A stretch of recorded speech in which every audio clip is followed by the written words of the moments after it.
coordinators are going to help do this job so that students don't drop out. The opportunity that has been presented to us as a nation in the area of free secondary education is an opportunity that should be extended to all. No child should drop out of school at the primary, junior high school level. We will come and find you. We will work with you. We'll work with your parents to make sure you stay in school to be part of the talent pool that this nation needs to transform its fortunes. We are in the fourth industrial revolution. The world as we know it is changing. Literacy, being literate, is a basic requirement. We cannot be counted among the countries with the highest learning poverty. The World Bank tells us that a number of countries in Africa are experiencing a crisis in education. In some countries, as many as 90% of the children aged 10 cannot read for understanding. Learning poverty. It is a scourge that a number of countries are facing. Ghana will flip the coin. Instead of 90% learning poverty, we want to make sure that 90% of our youth are proficient in reading and numeracy by age 10. That is why today I'm excited that we have begun communities of excellence. And now Sasa Sreku did us the honors a few months back when in his famous town of Manfi, we launched the Communities of Excellence program. Community of Excellence simply says that when you bring the community together, when you train the chiefs and the queen mothers and the assembly members to let them know of their responsibilities, they will partner government to ensure that 90% of our children, by the time they get to age 10, will read proficiently. And then 90% minimum will move on to secondary. And beyond secondary, 90% will move on to employable opportunities or become employed or move on to tertiary. So this is what we call the 90-90-90 plan. We have to make sure that through the community of excellence, everybody comes together so that we can take advantage of the opportunity that has been extended to us by Nana Addo Dankwa Akufo-Addo's government. Free secondary education is something that we have all heard about. Let us look at what is going on across the country in terms of the enrollment. We have done a fantastic job in terms of the number of students who are enrolled in secondary schools. In 2016, before the introduction of free secondary school, a little over 800,000 students were enrolled in senior high schools. Today, it's 1.4 million plus enrolled in our secondary schools. A great accomplishment. So as we prepare the youth through the community of excellence, they know that free senior high school is waiting for them. And this is the training that has been done in a number of communities who are part of the community of excellence. We also should understand that in spite of the opportunity for the youth to take advantage of the free senior high school, in some regions we are having challenges. So when you hear of us talking about free compulsory universal secondary education, an enactment of an act to guide, protect free secondary education, we are talking about ensuring that no child had a choice to say, I will not go to secondary school, I will not go to technical school, I will not engage in a structured apprenticeship program, and somehow on my own, I'm not 18, but I'm not about to participate in the education process. There's emergence of a trend. Throughout the country, Northern region tops transition rate from junior high to high school. 95% of the youth in the Northern region of Ghana move from junior high to high school. They have the highest score. Followed by Savannah and Northeast, 94%. Then these two regions are followed closely by Upper East with 92% transition rate. Next in line is Upper West with 89%. We have all the 5 northern region topping enrollment until then you see Bono East and Bono region emerging and coming, and with Greater Accra, Ashanti following. Then you go to Central region with enrollment in the 70s. Volta region with enrollment in the 70s. This trend should not be allowed to continue. Northern region 95%, Western is 81%, Bono is 86%, Eastern is 79%, Central is 77%, Greater Accra 87%, Ashanti 87%, Bono East 88%, Upper West 89%, Volta is 76%, Western North 77%, Upper East, I've already said, Ahafo is 82%, Savannah, Northeast, OT is 84%. So, Cabinet has approved proposal to enact a law that will say that there shall be free, compulsory, universal secondary education. Recently, I got the opportunity of launching a cybersecurity Internet of Things program at Wisconsin University. When we talk about the Internet of Things, it's affecting every facet of life in this 4th Industrial Revolution. You could speak to your room and the light will go off. You can speak to the room and the light will come on. The electricians who are doing this job cannot be the electricians of yesteryears who didn't know any aspect of programming. So the minimum qualification to participate in the 4th Industrial Revolution cannot be anything below secondary. So when you hear about the free secondary education, it's not a political cliche. It was Nana Dankwa Akufo-Addo's vision that in this 4th Industrial Revolution, every Ghanaian should be equipped to participate because of what is happening now. How do you program the light to come on when you talk to her? How do you program the light to go off when you talk to her if you don't have any coding experience, coding in your high schools? So when you see there's a curriculum change and that coding is going to be taught in the high schools, we are saying that this is what they need to survive in the 4th Industrial Revolution. Things are changing in this society. If we don't move up our numbers and enhance science, technology, engineering, and mathematics education, it's going to be very difficult for it to participate in this 4th Industrial Revolution. So the nation that educates its youth in science, technology, engineering, and mathematics, and is able to ensure the youth learn something about Internet of Things, artificial intelligence, about blockchain, all those technologies, and can create the software to drive industrialization, are the nations that are going to have a positive job growth. Otherwise, if we are satisfied with chew, pour, pass, and forget, if we are satisfied with memorization and learning at the lowest level of the Bloom's taxonomy, what it means is that we are not going to become part of the 4th Industrial Revolution and our nation will be left behind. And that's why I'm super excited that we have STEM centers where our youth are learning Scratch, learning robotics. They are learning the kind of things that are being learned around the world. This is the Accra STEM Center at Accra High School. Students in the neighborhood come there to learn the new software that is available. They are mastering it at an early age, and in no time, by the time they get to the high school, they will be ahead of the rest of the world. This is the present and the future of Ghana's education system. We are not waiting for anyone. The president's vision is clear that we need to leapfrog inequality, get ahead of the world, show the world the African child is capable of learning new skills and participating in the 4th Industrial Revolution. A number of them are being built across the country, and thank God that in September a number of schools will have their STEM centers operationalized.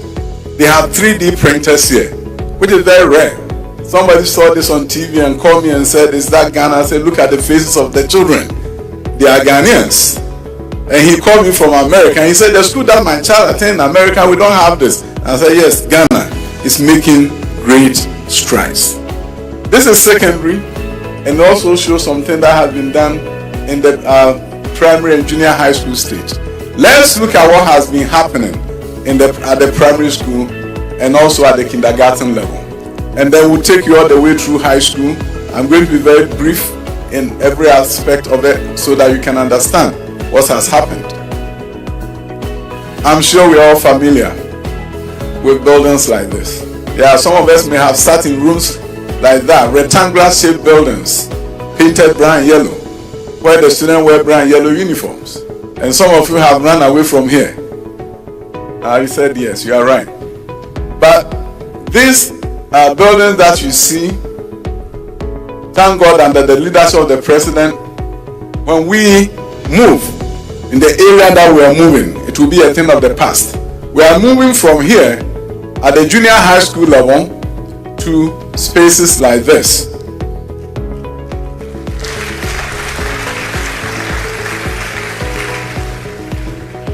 And some of you are not willing to cry because I said, no, that's a drawing. It's an architectural rendering. Here they come again, the politicians, telling us what we want to hear. But let's move on to the real ones that we've built across the country.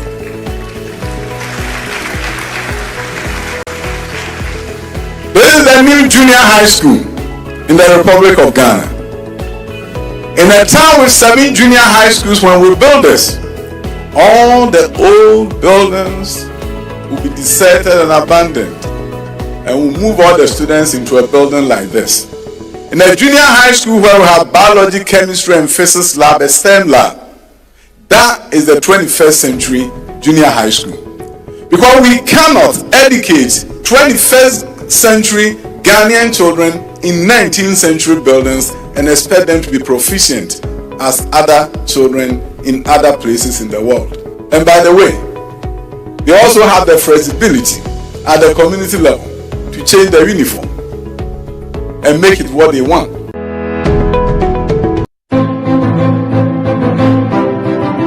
My name is Dr. Osei Edichum, your Minister for Education. On November 21st, Thursday, at 10 a.m. prompt, great event will be taking place in this country. First of its kind, live broadcast showcasing one-of-a-kind event, the mega commissioning of over 80 schools across the length and breadth of our nation on various TV stations as well as other digital platforms. This event is to showcase what Nana Dankwa Akufo-Addo, the President of the Republic, and Dr. Mahamudu Bawumia, the Vice President of the Republic, have led the transformation of education in a very fascinating way. Join me as we witness grand commissioning of schools across the length and breadth of our country. It's an event you cannot miss.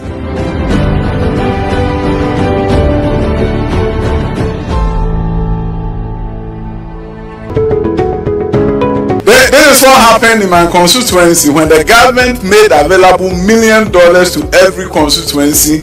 We took the $1 million and said we wanted a change in education infrastructure. This is the school that we built. It's called the Bosomtwe STEM Academy. This is how the students dress. And this is how the other communities also will have the opportunity to say we want our children to dress this way. This is a public school and not a private school. This is the science lab of a junior high school built with $1 million per constituency. This is a music class of a public junior high school. Library of a public junior high school. You see how the teacher is seated with the smart board behind him, the students surrounding him, very comfortable. There's no cane in hand. The children are comfortable, and these children are going to perform. They are so comfortable, seated around their teacher. That is the future and the present of Ghana's education system. This is what we need to do more of. This was never promised in our manifesto, but I always say, Mr. President, is the president who go beyond his promise and do more than what we expect. When the opportunity came that we can do this, I said, Minister, go ahead, do it for me. And now we have this. And more of these are going to be seen across the length and breadth of this country. You see, some of you are going to look at this and say, oh, okay, we saw jobbing, we saw this, and what about the remote villages and towns? What is happening there? Let us see a few of them. The before and after of some schools across the country, where with the help of the World Bank, the Arab Development Bank, changes are coming.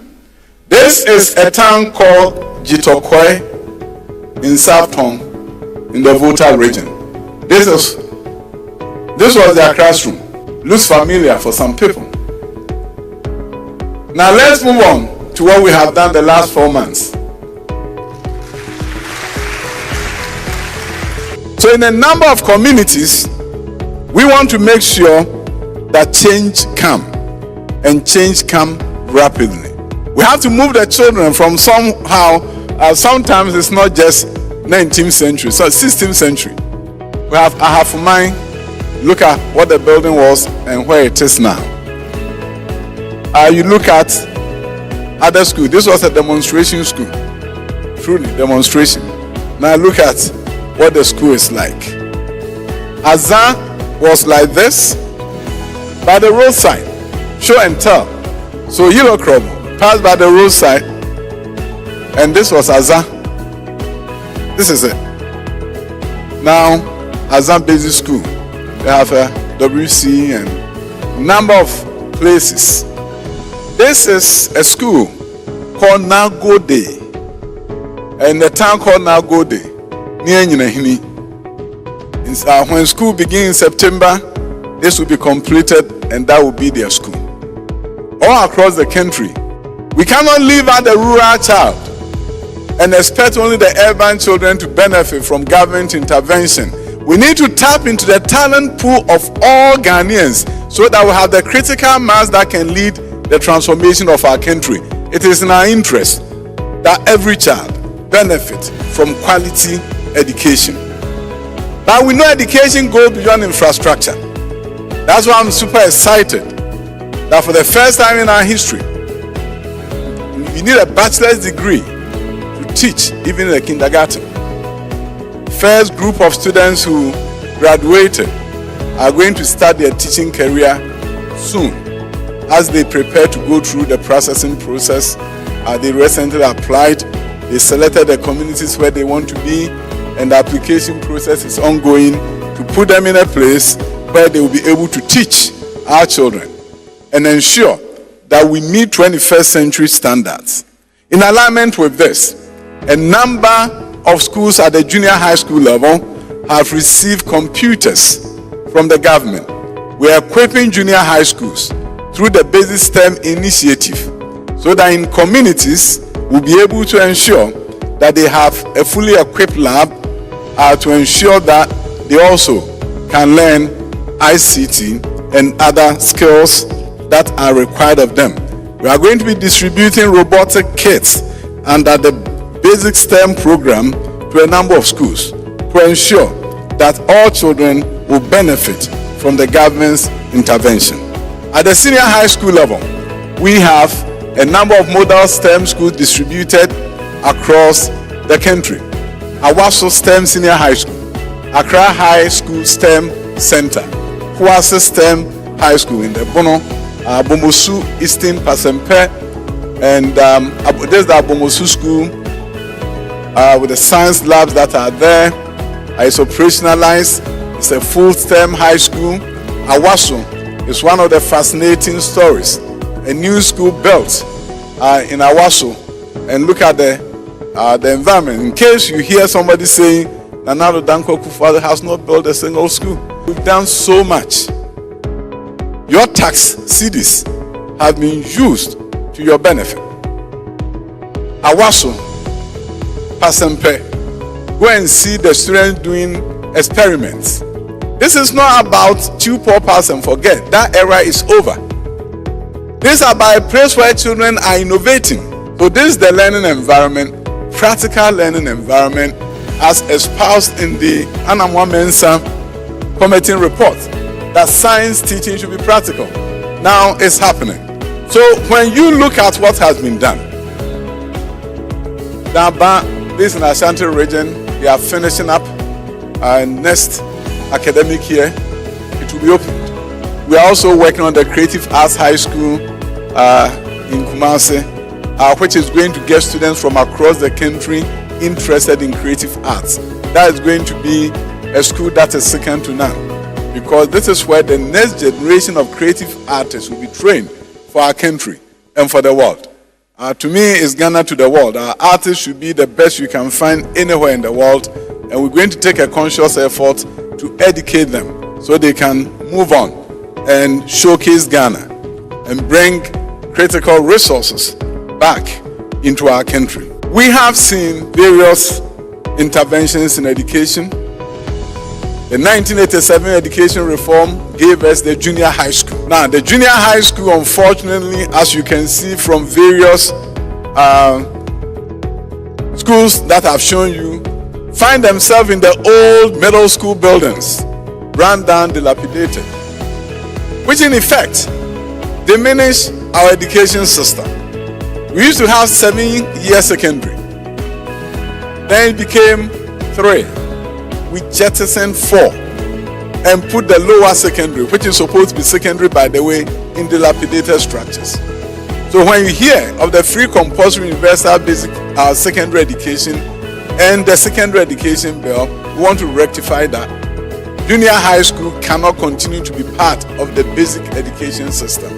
It should be part of the secondary education system, giving us an effective 6-year secondary education. So the facilities that you see here, these are high school laboratories. Junior high schools are going to have same. So look at this. Across the length and breadth of Ghana, new science labs have been built in existing schools and in new schools. Ebri Girls, I see Ebri Girls, I see Okuapimai, I see Kumasi High School, I see Aflao Community Senior High School. These are all schools with new science lab, fully equipped with the necessary gadgets so that they can do science experiments. So it's no longer a science program where we're expecting students to memorize some data for us. These are Hantaman girls. You go and see the kind of work the students are doing. It makes you know that things are changing in Ghana. So these are the things that are happening across the length and breadth of Ghana. Post-COVID, our country is making investment in education. Not just at the secondary education level, at the primary level, we are making investment.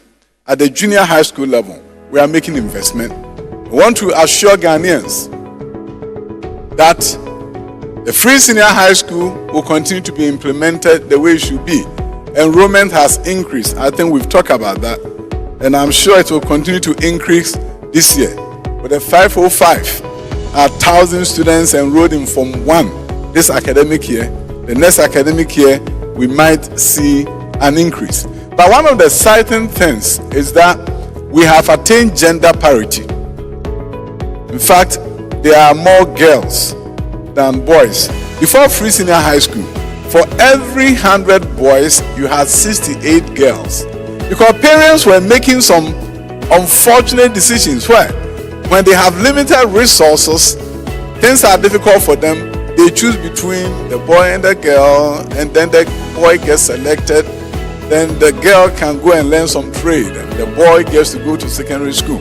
So when the cost barrier was removed, then all of a sudden you have a situation where more girls are going to reflect the general population.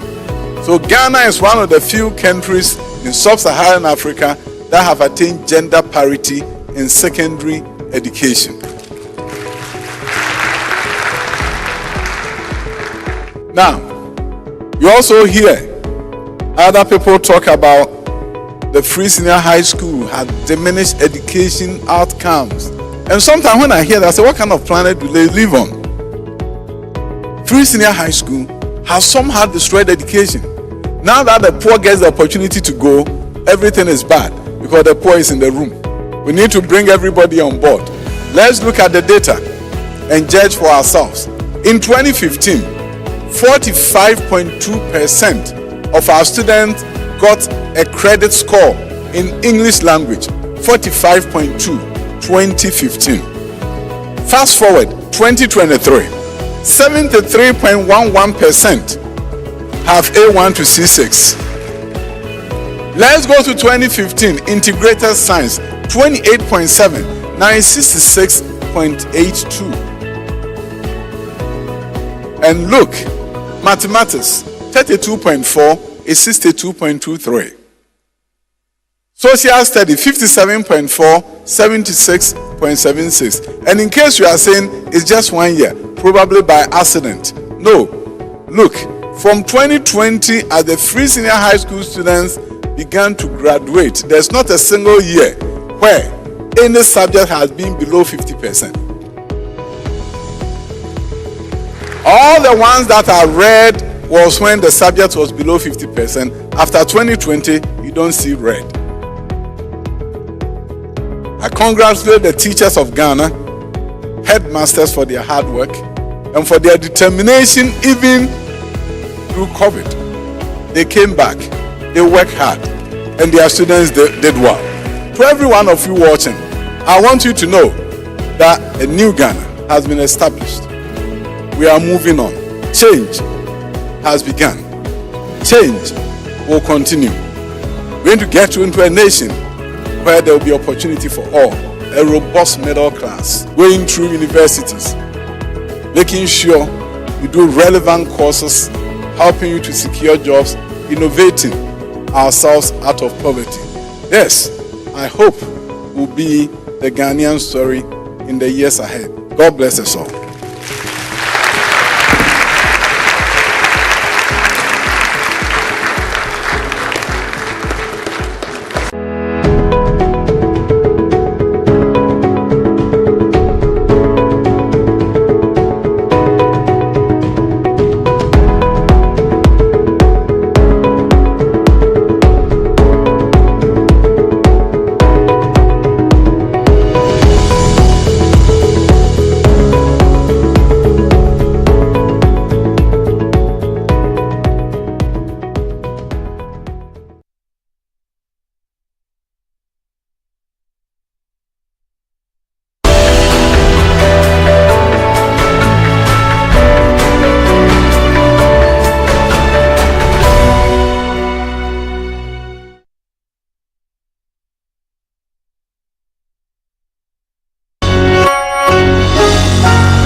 Hello and welcome to Newsfeed on Channel 1 TV. This is your election bureau. My name is Hawa Idrisu Mustafa. Coming up, Greater Accra Regional Minister takes action against vendors operating illegally at recently inaugurated Flower Pot interchange.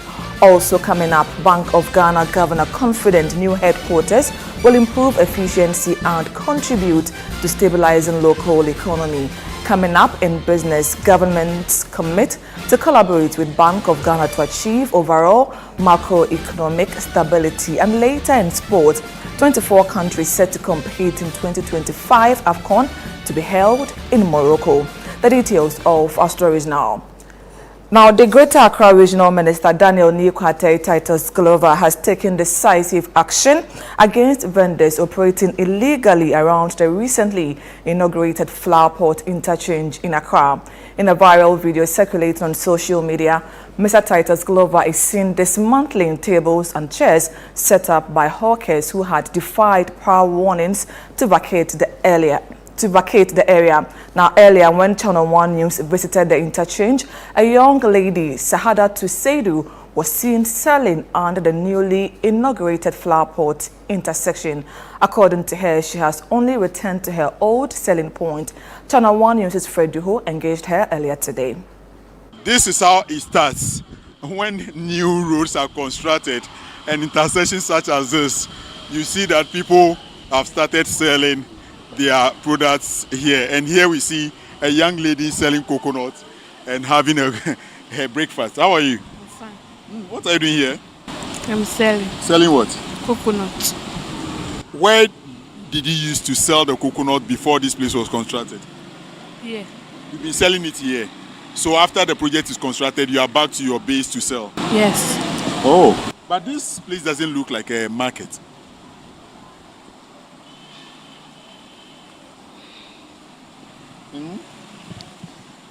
Hajia, this place doesn't look like a market. When you start selling here, another person also sees that no one is taking action. The next person comes, handkerchief seller comes, the toffee seller comes, the tugbe seller comes, buffalo seller comes. By the time you realize, this place will become messy and nasty.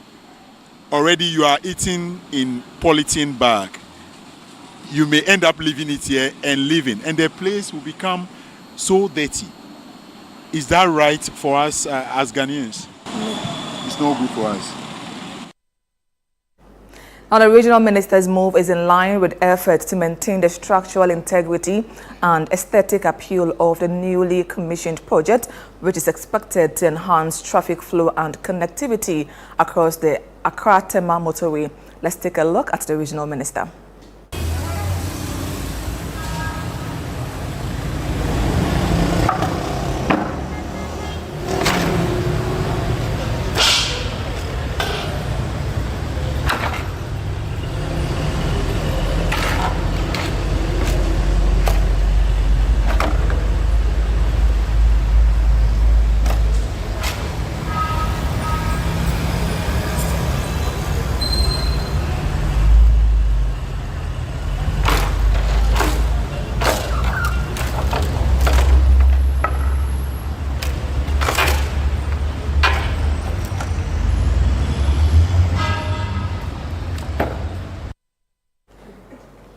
Let's now go live to the project site. My colleague Philip Nilate joins us live from the interchange. Philip, good afternoon to you. Thank you so much for your time. Now, we have seen the regional minister turning away people who had come there to sell today. What's the current situation from what you're observing? So the current situation that I'm observing here, or what is happening here now, is that all the hawkers have been moved. They've been sacked from the underground or beneath the flyover or the interchange. No one is allowed to sell here anymore. Mind you, yesterday when the project was being inaugurated, the regional minister stated categorically that no container or kiosk will be allowed to be in this area to mar the aesthetics of the project. So this morning, when the video or the pictures went viral of a coconut seller and also some fruit seller selling here, the regional minister came here to sack these individuals. But these hawkers have some concerns they've been raising about sort of an agreement they went with the authorities before the construction of this project came to an end. Some of these hawkers are here and they are hoping to share one or two of the to speak on this particular issue concerning some form of agreement that they say that they went with the authority to sell here, or a designated place that will be given to them right after the project. Let me engage this hawker here and find out from her what really the issue is, why they don't want to leave the place. But before that, just across the road, they've been able to secure a space there, and they say that that particular space is not a permanent place. They are going to be for a very long time. Project no omwewi sesia no mo beton ade e wa ha seseng kan no arrangement ben na authorities no mo de mo call ya And as I see, I'm projects now still na mpese moto adewa. Me pacho first no na omo maye wall ne ho wo ho no no. Opposite overhead no wall no top what they call filling station ho no. E ho na AMA fo no be cheche ma yen a. Na nka ye te ho a na ye ton ade. Enti according to workers ne say e ho no omo be siesie ho but almost free omo apamu ye free what dey ba overhead ya say say metna ha for the meantime. Enti se nyame ya adomo a omo wi a omba me akọ back.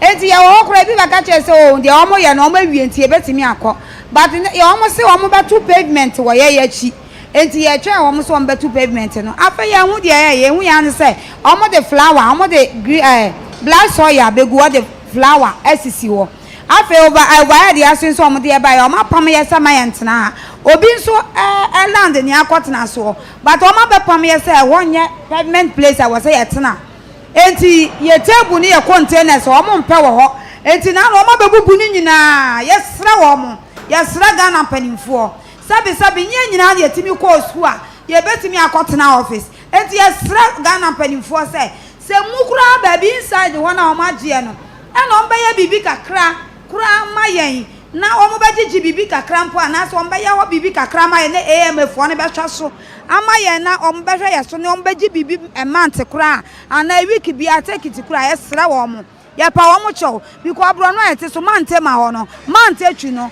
ya sra wo mo ye hye mo boss e mo atena ho yes so mo pam ye no mo ka che sese nka mo me ma anka omo antampa na nka ho so mo pam ye but omo ama ye kwan ama ya omo ama ye kwan no so omo se ye betena omo na ma ye betena enti ye busa omo so ye wi a ye be che pavement enti ye wi a ye de mo be ko me de Esther ba for jima. So that is Esther engaging us there. She's stating that sort of an agreement they had with the authorities that a space should be created for them to sell.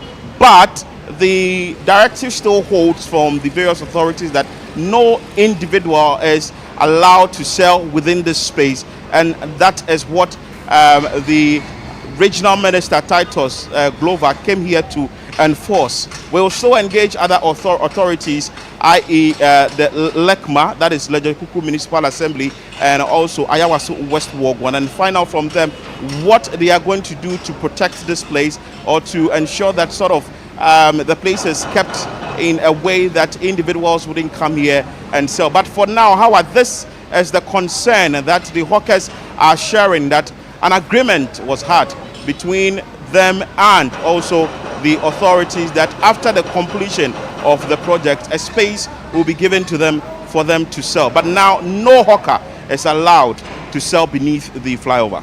Now, Philip, briefly before you go, we understand that the lady Freddie who engaged in the morning was arrested. Is this something the traders have confirmed to you?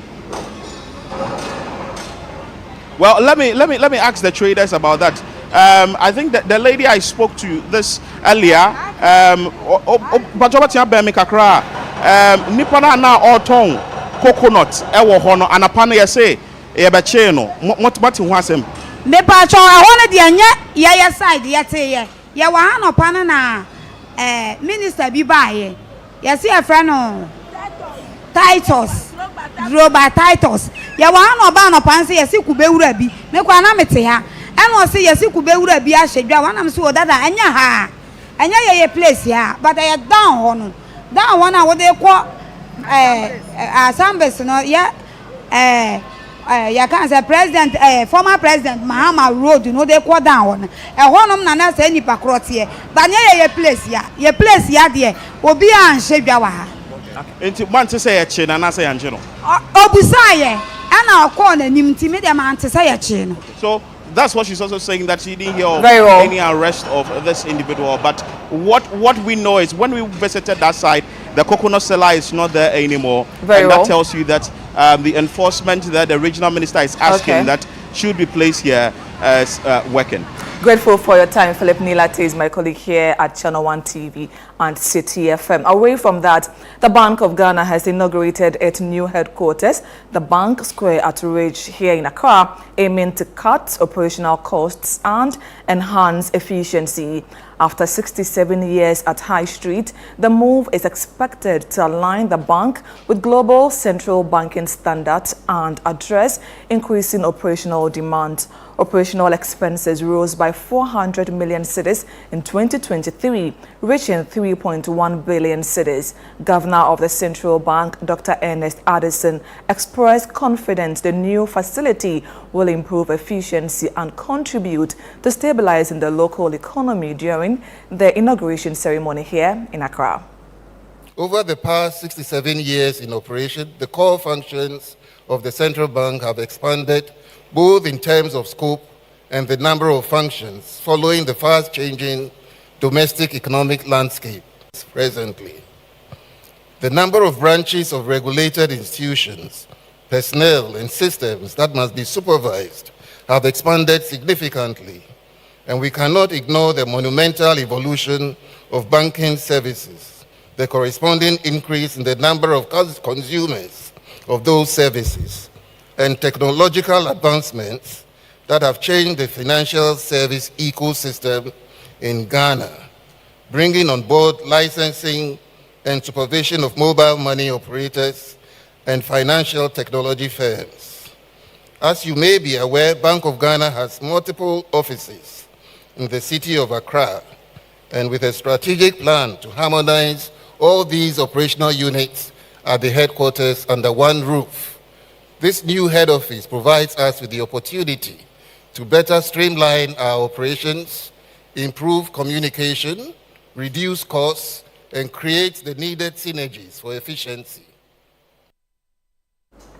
You're still watching Newsfeed on Channel 1 TV. My name is Hawa Idrisu Mustafa. Still to come, we do some politics and hear from the National Commission for Civic Education, who is advising against vote buying. Details coming up shortly. Please to stay.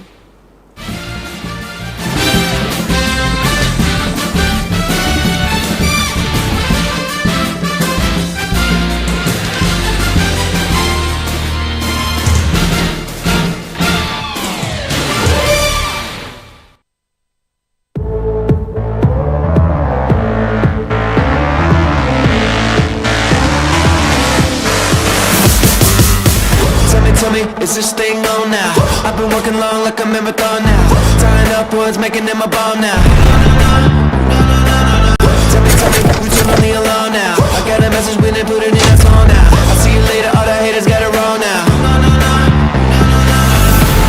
We're touching the lightning, we're coming alive, yeah. We're feeling inside, yeah. We got the power.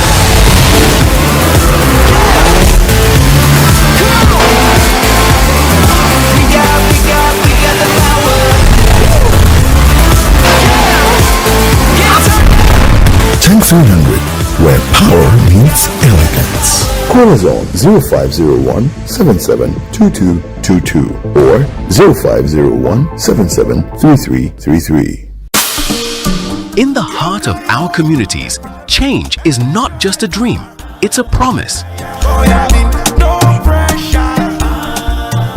I don't have to worry about rising costs and taxes. Dr. Baumia's flat rate tax system is a breath of fresh air. It means I can keep more of what I earn and invest back into my business. I've seen so many changes in my lifetime, but what matters most is to feel secured. Dr. Baumia's initiative for the elderly is to make sure we are not forgotten. He's giving us the exact care that we deserve.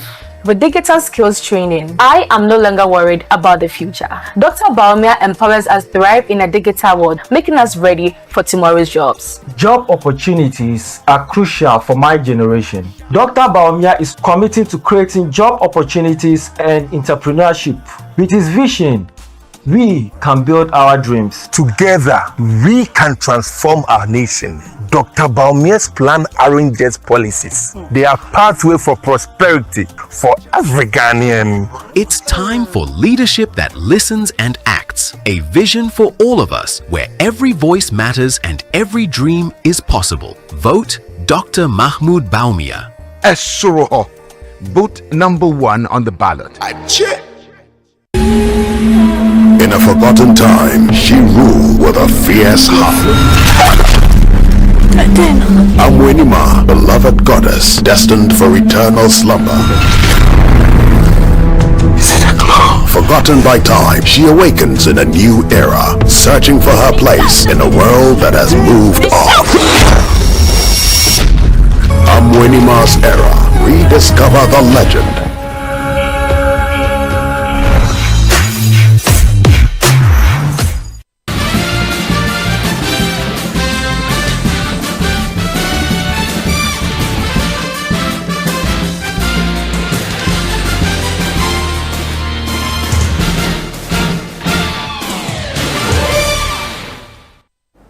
Yeah, welcome back. This is Newsfeed on Channel 1 TV. It's 17 days to the 2024 general elections. Let's now bring you some election-related stories.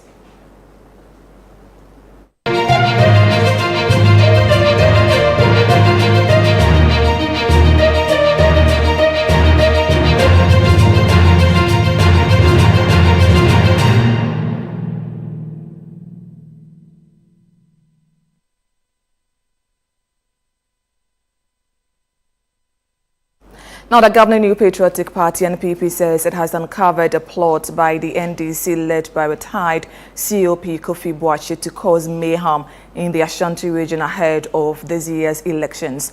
This, according to the NPP, is meant to scare and discourage voters from turning up for NPP on elections day. Addressing a press conference in Accra earlier today, national organizer of the NPP, Henry Nana Boakye, warned that any attempt to foment trouble in their strongholds will not succeed. The Committee on Mining, led by one Tony Obi, former Chief Executive Officer Minerals Commission, held a secret meeting with some NDC small-scale miners at the conference hall of Mauli Hotel in Bigium in the Obuasi West municipality.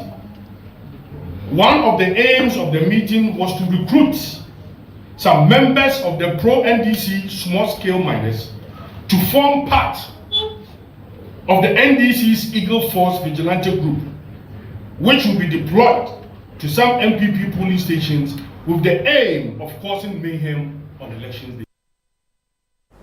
To the camp of the NDC now, and its flag bearer, John Dramani Mahama, has pledged to revitalize the Akwatia Ghana Consolidated Diamond Company if his party wins the upcoming elections. Speaking at a mini rally in Budia during his 5-day campaign tour of the Eastern region, Mr. Mahama assured residents of resolving the ongoing court case to create jobs for thousands in the area. Mr. Mahama also called on ECG to reinstate the GCD transformer and restore power to the community. No akai GCD. GCD ni Akwatia. Akwatia ni GCD. And so, Samri minimum say, Assembly Akodi Court, FJ say ni, NDC ba, sa Semna ama GCD enye jubano. Yebe yini SCSA, said the Baya GCD be pejabium.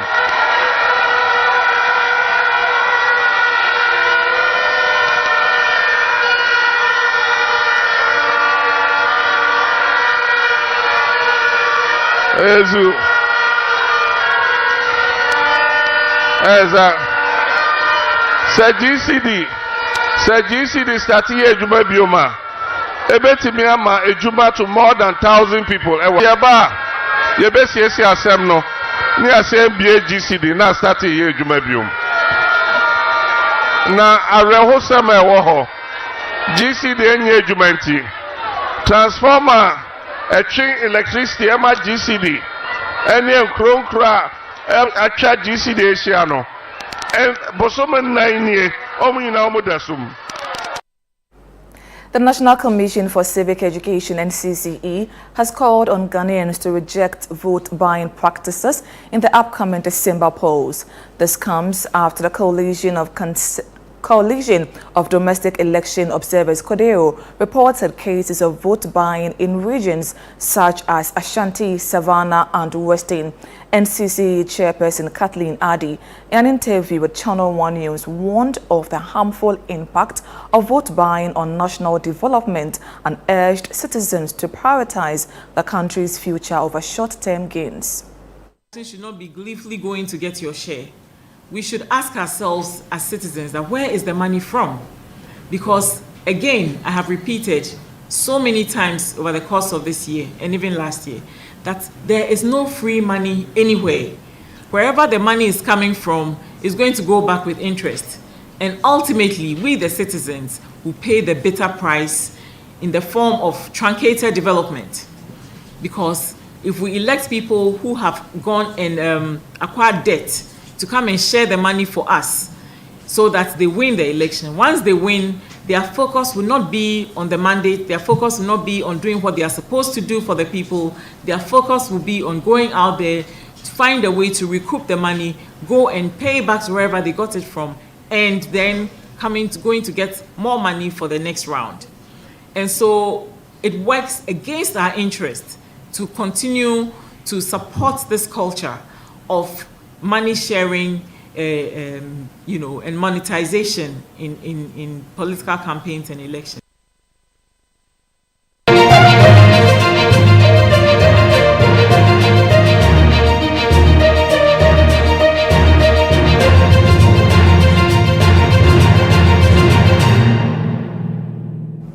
This is Newsfeed on Channel 1 TV. Up next, we have business with Netele Neti Ajaho.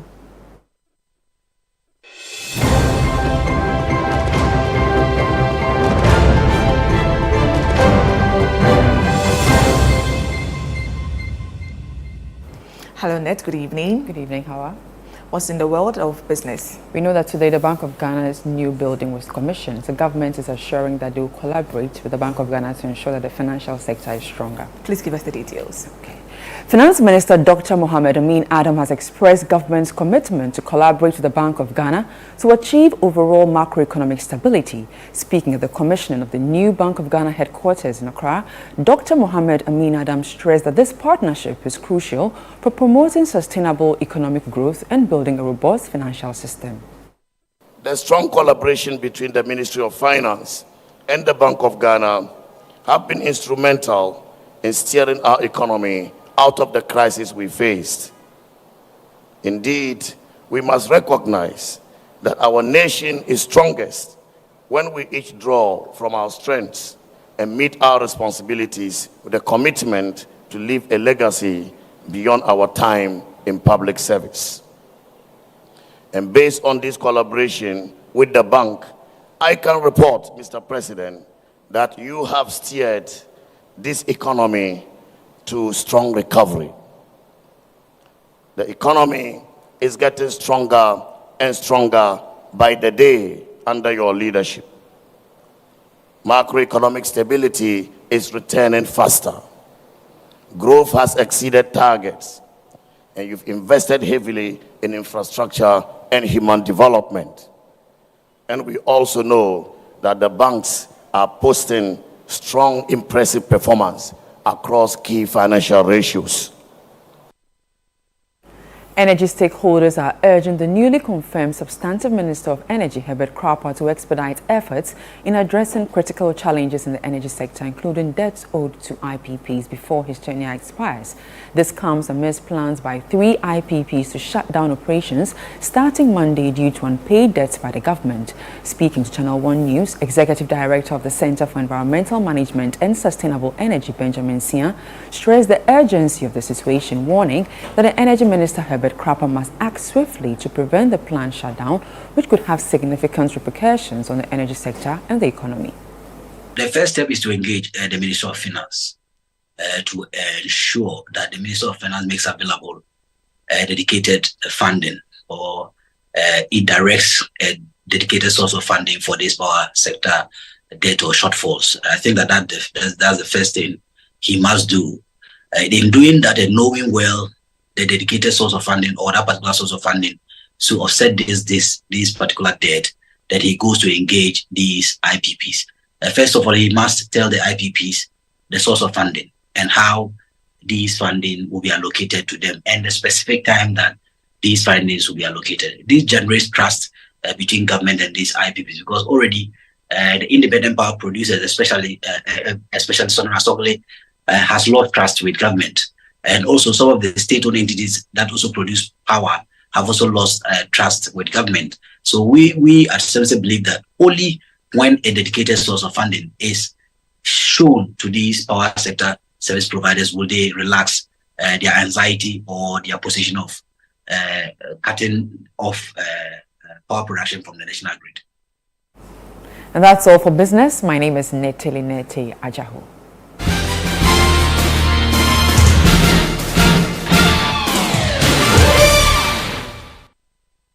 Next, we have sports with Bernard Abeyukuochiri.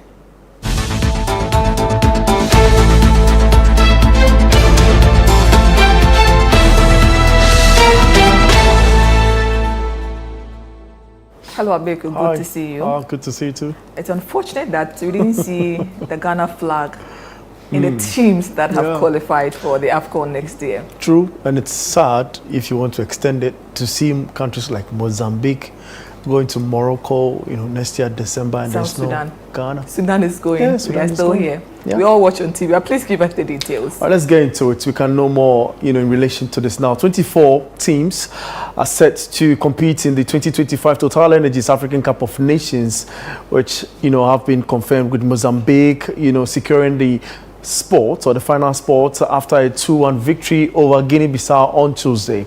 The eagerly awaited tournament slated for December next year will be held in Morocco, who qualified automatically as the host nation. Morocco will be joined by several past champions, including Senegal, Algeria, Egypt, and defending title holders Cote d'Ivoire, who all impressed during their qualifiers. The qualifiers saw notable returns for nations such as DR Congo, Angola, and Gabon, while Botswana and their qualification, after a long absence, reflects the growing competitiveness of African football. Well, let's get into other matters. And former Ghana Football Association Vice President George Afriyie has stated that the challenges facing the Black Stars extend beyond Coach Otoado, whom he criticized for showing tactical deficiencies during the qualifiers. According to Afriyie, the Ghana Football Association itself is the root of the team's issues, arguing that the appointment of Otoado as head coach was a major misstep. Of course, the GFA has to take the chunk of the blame. Because you see, why am I saying this? You see, in all these problems that they are talking about, Otoado, the first question I want to ask is, Umaru, Ghanaians, we truly have short memories. And honestly, I remember very well when Otto was given the job to coach the Black Stars for the World Cup qualifying, the last match against Nigeria. Otto Addo made it clear that he's only in for that short stint. Otto made it clear to Ghanaians that I have not come for a long-term project. He said it. At that point, my view was that if Otto was just coming for a short-term stint, then we don't need him. Because you see, immediately after the World Cup was another World Cup qualifying series, was another African Cup of Nations qualifying series. And there was also another AFCON ahead of us in La Côte d'Ivoire. So if you are bringing in a coach whose mentality is already made up, whose mind is already made up, that I am coming to help Ghana only to qualify and better my CV at the World Cup and leave, then why did we give him the job? All right, so that's the latest from the world of sports. And I am Bernard Abeyukuochiri.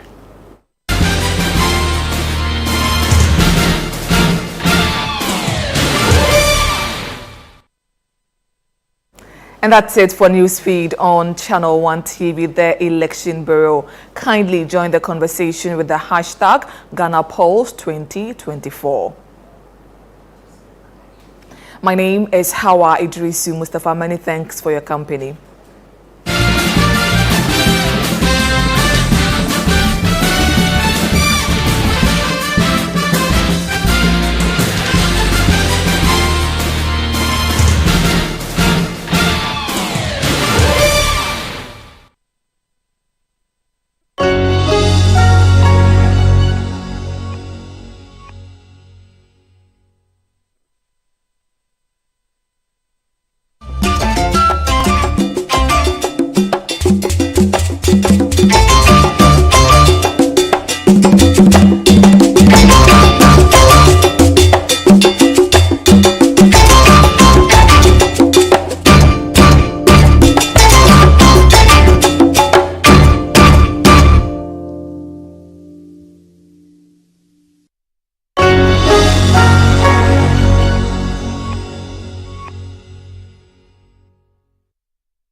Hello and welcome to another exciting episode of the Constituency. And today we make a stop within the Agona West constituency, which is in the central region. The constituency shares boundaries with Gomoa Central Constituency, Agona East Constituency, as well as Ejumako Enyan Eshiem Constituency. And the Agona West constituency is known for its vibrancy and cultural blend. Some popular towns within Agona West constituency include Agona Swedro, Agona Yakrom, Inkum, and many others. And today we are here to have interaction with stakeholders, which include market women, estate developers and all, to find out an assessment of how the economy and governance is going. My name is Samuel Akom, and this is the Constituency.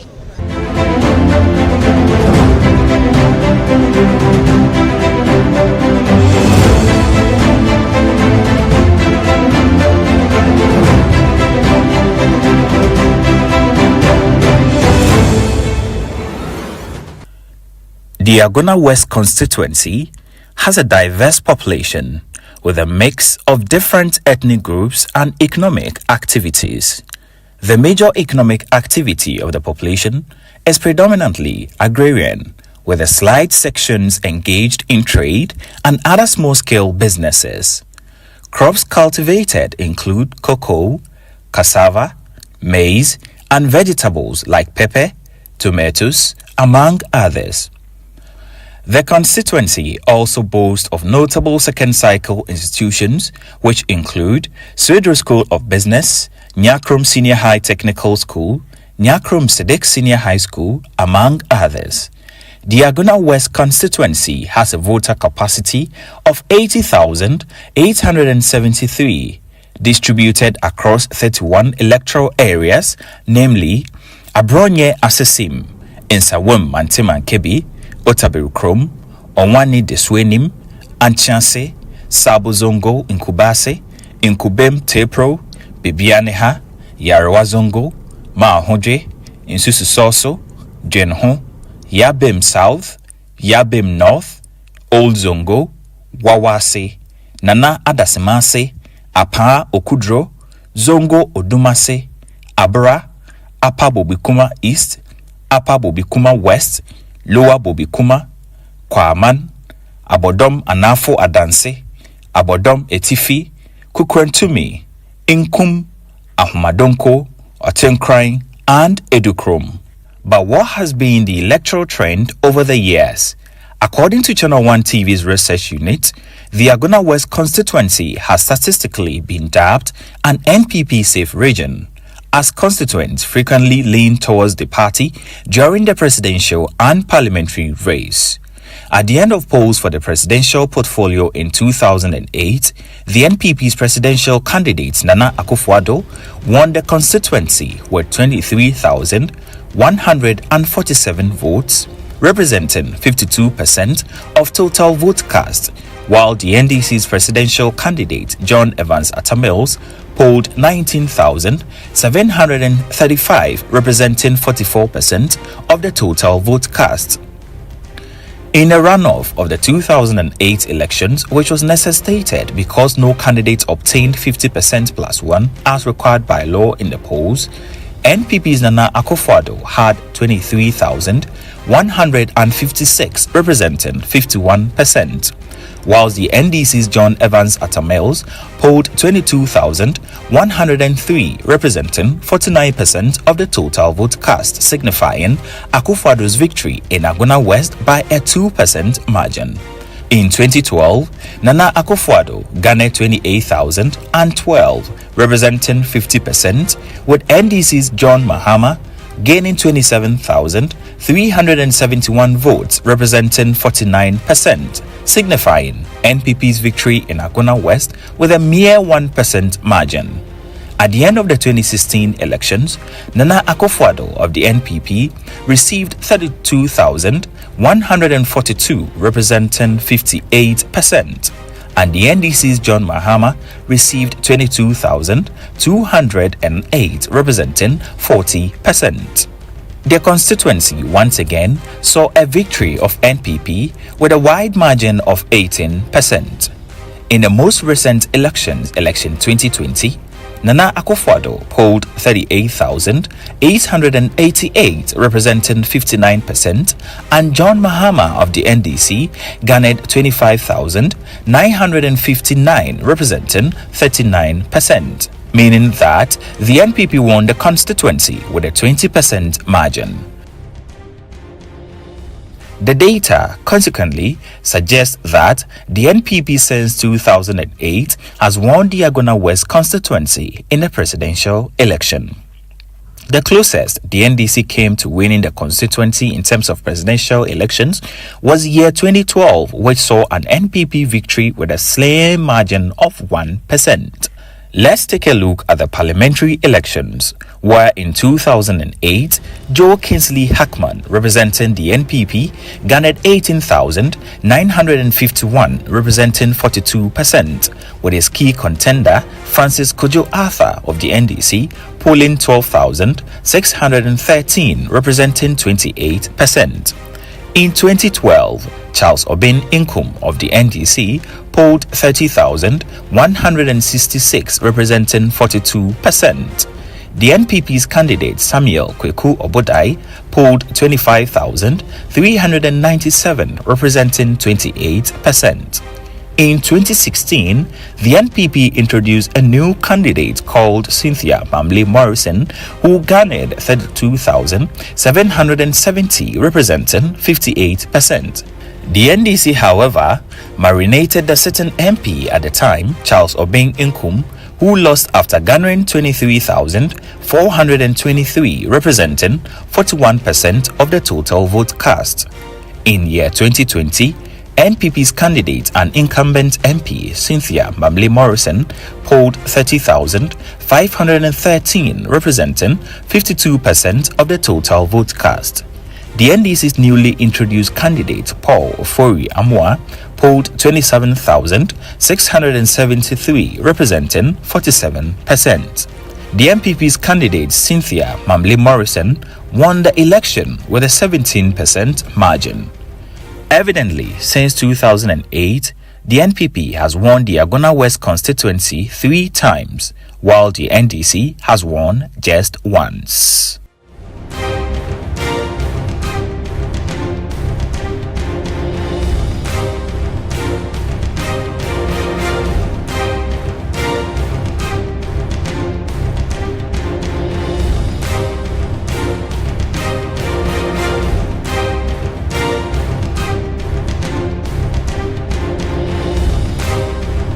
Let's start off our visit to the Agona West constituency from the market, because the market is one of the engines that drives the economy of the constituency. And here we are at the Mandela Market in Agona Swedro, which is within the Agona West constituency. Let's go and have interaction with traders to find out how business is going, as well as gauge their polls ahead of the 2024 general elections.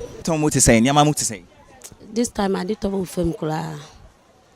Market in Sunday first night in yes, I net or these days no. San say I did turn out of tea, baby, yadia, omo babeto.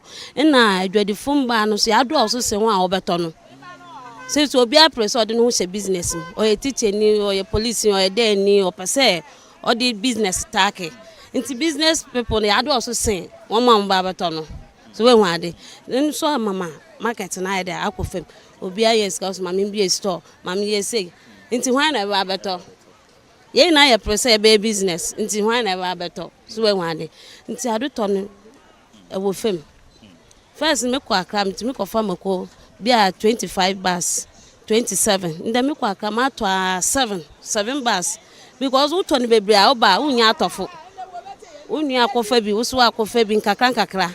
2 cotton too much. Over by the customers and wine. See customers kakra now one no better water now that's a pie. And I'm a so this year, no, yet to me to Moko 27 million 1 bag. First, say. Oh, first, Moko 1 bag, bet me and 200, 150. Where I feel 2022 and 24, yeah. Yeah, started 2023, that was 2024. Moko knew I be fame. Bimbila yam pon out cry be 400, 500. And pony say, I can't be a fin Togo. Any nabo mama bimbila na be bimbila buy any ton 800 Ghana cedis. Small bag. ti usha obede na wato no wenya ho bi nkam na yaketuwe bi Yembisa MP performance ho ne say me moment day me a politician but me who say do na ni je say be change wo pe change ya do to me na ayedin pa senti no me ni mu ayedin ti wa ma ya do ton ayedin senti obi a piro odugwa obi a piro odugwa nso wa ma ya na ma na adosu enu mpo brother ye me won ne say sika na onyi woni nti na atoton abanedam na first o compare as it on not then e kofa nzemba na as see prices not then oh first ne de na ya atoto ye eno obi apira na ma no boyezi iya akasa wantu numpu a graso force dey bi yesu ya da hwe ya na ma mo ye ma muso wa ko school nti nda de ato na ma na boyezi papa ya na ma no so ebu mundu ho brotherful bi wo baby a mo kwa akotu nti wa ma ya atoto na senti ne what's patron wa atu nti ya na ma ya de ba botetu wo wi na bi kura nya bi kuntade wa ma ya idigwopu ya zaka se brother ne ya ba ma esu ho se ye botonen won tonedam brother su du go bese oye kokko se ye bese nti ka wasi gas na onye patron ewo nti won hwe na won to so manye na ya na manu kofi Mami Bisao, yensha semfi presidential, MPP ni NDC, MPP Dr. Mahmoud Bawumia ni ejina ma MPP ena former president Mahama ono na ojina for NDC. Omo mienu ohu omo sen na hefa mpo na asembe na omo beka beto wasuma watu ama obi. Papa, me pa ocho. Emi mi asa me ti obi no ba se mi ye MPP fro. Me nsesa madwen. MPP na me pie. Me nsesa obi ala MPP na ye to aba ama. Na kuro kwa ne de MPP wa man kofu nyina pa ayiwo agramemin yamba ma wo yosko nya adwumaye yankare ye to aba ne ahwehwe sika yi me ba me ye bi ede na mba wi school no nya adwumaye enti ya ha wa boyan aboro ye me ye wo gufi wo nya adwumaye ye ha wa ye wo mini enti abato ne zi MPP na na ye to ama enya kura enya nkwaye ye briankasa ye to ade awonto face mi bagoma mi jam ebro mori kotoku 1.5 3 baku 7 na me de ba ni na sa nde 3 mienu po onsa de ebedi kura de ma enya kura abi abana wo so na ye hu na brabo ni so abana wo so ye hu so ena ma bibia ye tawe ye hu hwe ya to ade awonto comedy ye papa enti ye bre ye MPP ni NDC MPP Dr. Mahmoud Bawumia ni ejina NDC former president Mahama ena ejina omo mienu yi omo mu hwan na nsem na weto wasoma ogedi so betimi abo amo we na bia ni o tomaso we na we maami ba akufo wo ba we na de ba ko pe na omo ye enti me de me ntu aba me ntu mo biara ekufo aro Mahama we na wo maami ye ba ko we na dia ekufo aro be ye ena na Mahama so be ye enti me ntu untu abakra me ntu na betimi asesa waje den ebe nyama betimi asesa waje se nyama mu gomaya ye beto nyama mu aye dim papa ye to ade awonto ye be de abobra amani skani nyina akwahye nkrofo bi wokotokum nyipa kakra bi no wan enjoy ye tie wantade igwe ya ye kon first so ye gwe antedam intaba no nhwe no mama skambre krom na won twade first bosuno so a hu de adwuma ye free na won awaye won yes I do wo bobo 3 4 na yes I do free wototo say won to hwe abanye adwuma fa we di woskede nti ye tie akon won so wo twa wo kan wa wo de bagom ye ba constituency haswa Chris ena Ernestina ojina for NDC Chris for MPP the samara me ko tu bi dia kamato ama Chris dentia Chris no ye on by power but una do yen kaka nkro emi malade onye bi mam but oye man krofo oye adoye man nti so obedidi a obeboa yen abato no de awa bakadare nto na re ya wo anto anya mpen obi boto mo wa ba nti abato de moto me na mebusu nyina ye boto ofide se yere hwa ben otidu ya za waye no oye mo de bi mu wo hu ni fie bi enyima free education onye bi nkwai amara de my sister me ya ma me wuntem nti wo no we no amama me fie fubu wo a school no o moti nso dem free education be no wonya chance mo hihiem bi kura ko SS obi ewie SS nti ehun de aboboa me hu afodi bi a wo ho a o kire de on ntere nto aba wo ba kwan do abana dan to obi a mempe no kwakoto no wa aba I think NDC and Nestina and Agena and Chris Arthur yeah on Agena for MPP omo two no so one mo say oh yeah mama ya kada on ye bia na ye boa wa be ye bebre na so nche we yi fufu ide nche be sra de odina adwene bama na nche wa ye den wa beka ye ho ahya so what to aba ehun de ehun a wodi we what to baby what to aba no rough wodi na odos no do onyi da mudi no rough oye sitting MP oye den a ye MP nti nche we adwene obi ko election na say o loser oye nyibra se mo onya a wodi jagor nti nche onyi de ye so do de awe anade lusu oye lose and win nti oye ade nyipe ehun a wo pere hon ade bi na wo loser bo win nti amede mesra de nche ntama won abatu ndu won na wo enyu agyen sesa ba baka ye Chris ho oba nyi wo sra do a wontwa wo papa ye nyina ye mpa bonyen de kroye baba no shere metem komozini mu a o meka na Chris on to me win odo baka ye ho obaka ye ho a Chris obo win yes ren na nyi so amba e hwe obetima affect Chris a odo oba kwan bia do no wodo oba yes ren ofuna nyi ntu MPP enyim party no yes ren na nyi dimara mo wode ye no ye yawo amara meti wode ye mo nya mede o ye yawo kasa na yawo na wo din rough onyi do bandam so fie bia panyin wo meti wode wore tu ho fo de ma wore ye no ye ameda ma di mi kai wo lore kwan ho nti o ye yawo na ode ye dam yes ren no onje abibie mo nka no baka Chris ho onu mpo nyim nyam hyeba ye kese yes ren na nyi dimara me nyame pa ne chew me gina Africa say do pa ne chew de Joyce no rekase se oje mo ka ehun nyame be hira no be nya bebi a okrompo sen MP me sre na rasan be kan wo sampo egum me sre na nyi dimara de koto sre me de sre no de ma edu biara no on kai ne party no.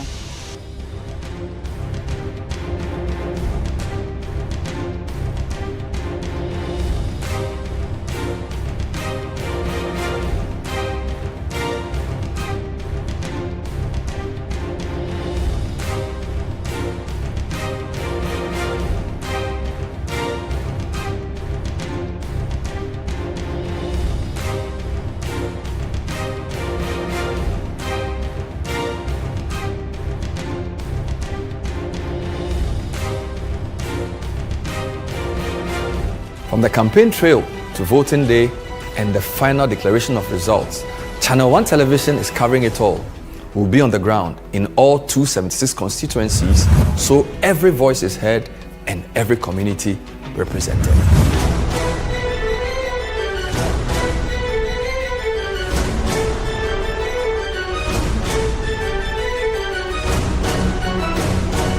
Our comprehensive election coverage brings you every key moment and every voice. With updates from all stakeholders nationwide, this is election news you can trust, powered by the latest data and expert analysis. Join us on Channel 1 TV for election coverage that keeps you informed and engaged. We are here for every step of the journey. Channel 1 TV, your election bureau.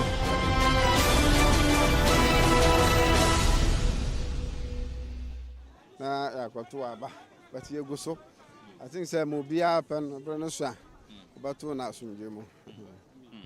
Na MPP ni NDC MPP Dr. Mahmoud Bawumia ni Agena NDC former president Mahama and Agena mo me no hu am saying. Okay, all the ne hu say ye de you ma ye de ye ne hu ne ye de hu adanse. Now they had the market in senior first in the market in it no. And then we had my ultimate say Yamagusu fine. Especially your stores here wo ye ya. The Canada market in Antissa. It's in a year, no hono, and then I did one dance, but you nim before so send our hall, Yamatina, but you had it.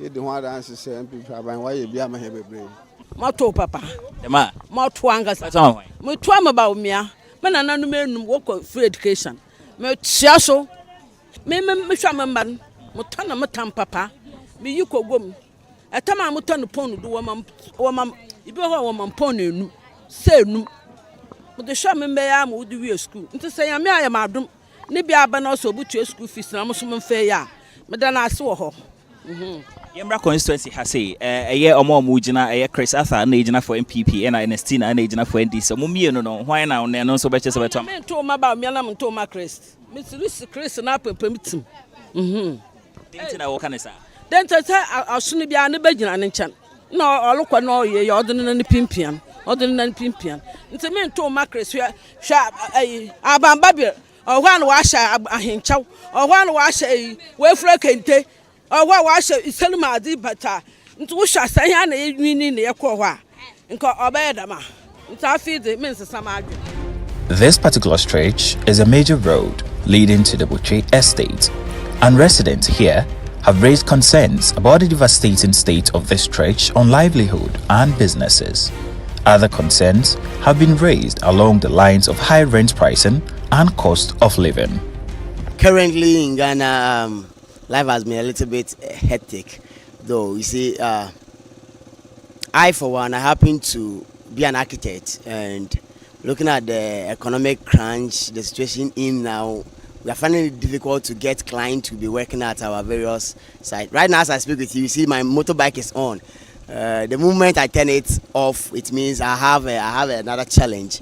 So it means it's supposed to stay on, and even the spare part and other things that we're supposed to be buying, we are not getting it. Expensive? It's very expensive, and this time around, even with a little increment in the dollar, it means all price, including food items, supposed to go up, and it's really disturbing. Right now, as I speak with you, renting alone, single room self-contained renting has become a headache for us within this vicinity, and you could see the buildings and the projects all around. And now the landlords are not getting it easy because the price of cement and other commodities is also going high. So it is also affecting the renting. In this constituency, Chris Arthur and Ernestina, which of them are you going for, or which of them have said something that moves you to consider voting for them in the election? Those standing for the MPs. I'll go for Arthur. Why is that so? I believe that he's a new candidate and is coming up with new ideas and new motive that is going to help the Aguna West Municipal Assembly. As it's Nemo saying. As it's Remudia, and then they will be and say, be a boyading. I feel cold Jomusua, Ukres Kahikra, and Sonia Mato. In Tianuan, ye Gusons, Kakra cry, who are drum. Challenge I a wapa ye, a yaquine. In futuro high and papa. Anna in Sio Tonswa, a swire basa, ye brepa on futuro. A quain yet the strength for say. Anka mwe bi beba di anka omo mehwe kwan na omo nguso mayen se ne be ya ye tonton ye ma wa ha no mfuturo ye ya na mfuturo asai ni nyina se ne ekwana ado no mostly ukada fo no ye adwuma wa sina taxi drivers fo no so ye adwuma wa and a lot of big men so around once what workers either from fast I think say where ye rules in my ya e betuma aboa and moreover no so youth na wo ha se no so bebre no sisi ano the common job e wo so do ai ukada Sebe Obimpo affairs na Nessa how no offer will be not because of Sisio Yokada Nintino, Utum Nessa Econano. But Enobia sooner all page Okada Jumanaya, Otumo Yokada Nibie, because of your lucky motors and more ever say. I think say if the government name to push motors Nibiba around, where's now I say Utumo Juma will be free. Young quine, and put through no doors my. The time be a papa na high fi your man is see abontin hu nyina hwaye basanti esre se mpenifu mbetwa weni ahwe ewa ha no mo aboaye this meeting year mo how kase pan wa ha ye kwan no nsuo de nyame adom ye wo bi na light sem so de eye nti kwan no na eye problem unhu mo saying ensem ni de he na to wasuma wo hwe se be pusuma wakoto ama obi 70 daily yeah can say because free nearby no na ye mana ye mu ye ne bi no yeah free SHS no it me boy na yɛmba no wɔkɔ yɛn so yɛn de awie sisi a nti ne na yɛ adwin ho sɛ ɛbɛsan atoaso a na asɛ bibi foforo bɛsan aba o ma na ɛbɛboa yɛ ma yɛtum de yɛmba na akɔ nti no metin year wo bɛhwɛ free SHS no ho na wato aba mɛhwɛ ho na mato na sɛ nya ɛbɛba so yɛ ma na abrabom bɛyɛ yɛ ama yɛn bia yɛn de yɛwɔ mu.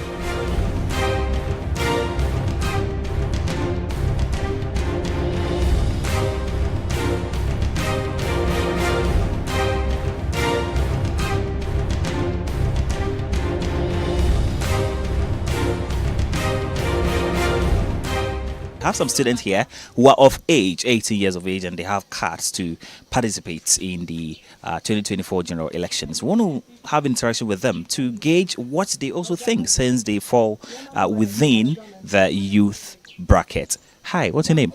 My name is Sarah. Sarah. Okay, where do you stay? Agunaswedo. Where specifically? Otabukom. Oh, that's nice. So let me find out, how is life? How is school? Everything? It's not easy. Why do you say so? Things in our case are easy. I want to buy then. Yeah, bread. Yeah. What's the free education? But yeah, the What's the unhoshia? Which me a church remo. Like the what? Nyamana. Like what's the free? Yeah, all the free. Yeah. Yeah, but no nyama what to toy na the essence like any free school fees everything. Essence any free. Yeah.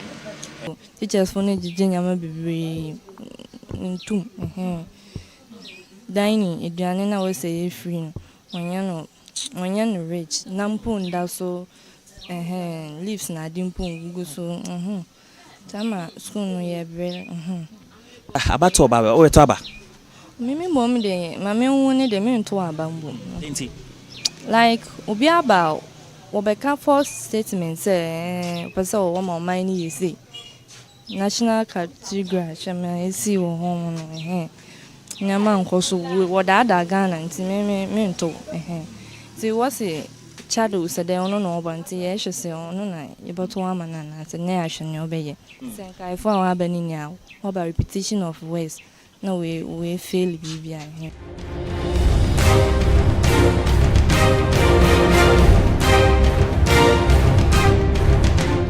This is still the Constituency on Channel 1 television, and we are currently at Agona Nyakrom.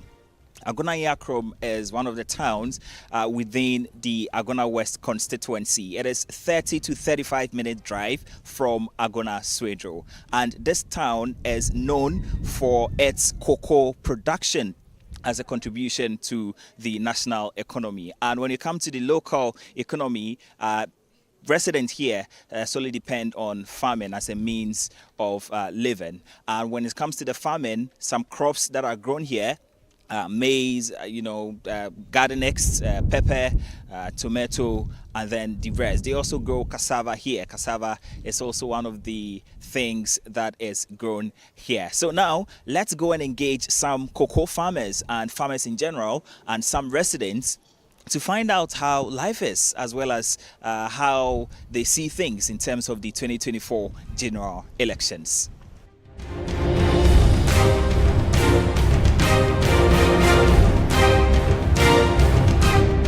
It's a typical afternoon here in Agona Nyakrom, and we are here to interact with some community members on how things are going. We've seen some gentlemen here.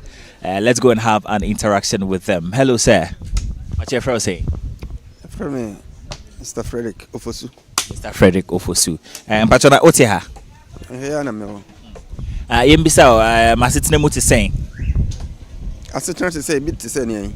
Bit to say in general, abrabomu, adeton, business, and bibia muti saying. Business it will be our the business oh yeah. Who business? Me say no joints wa me ye pork. Me ye eduane so. The business no question it is saying. No ma. Ya be fan say yara. Was a hadn't to say Krokesim Crane, Bibi at Santi. Adia Obetono. 2 cities or an across will be on the best, Ebia 10 city. Yeah, they had to talk Kruma, and said that, Papa, sir. Now, Okofa near my bear business near the na prices in a law for near the NTC to say.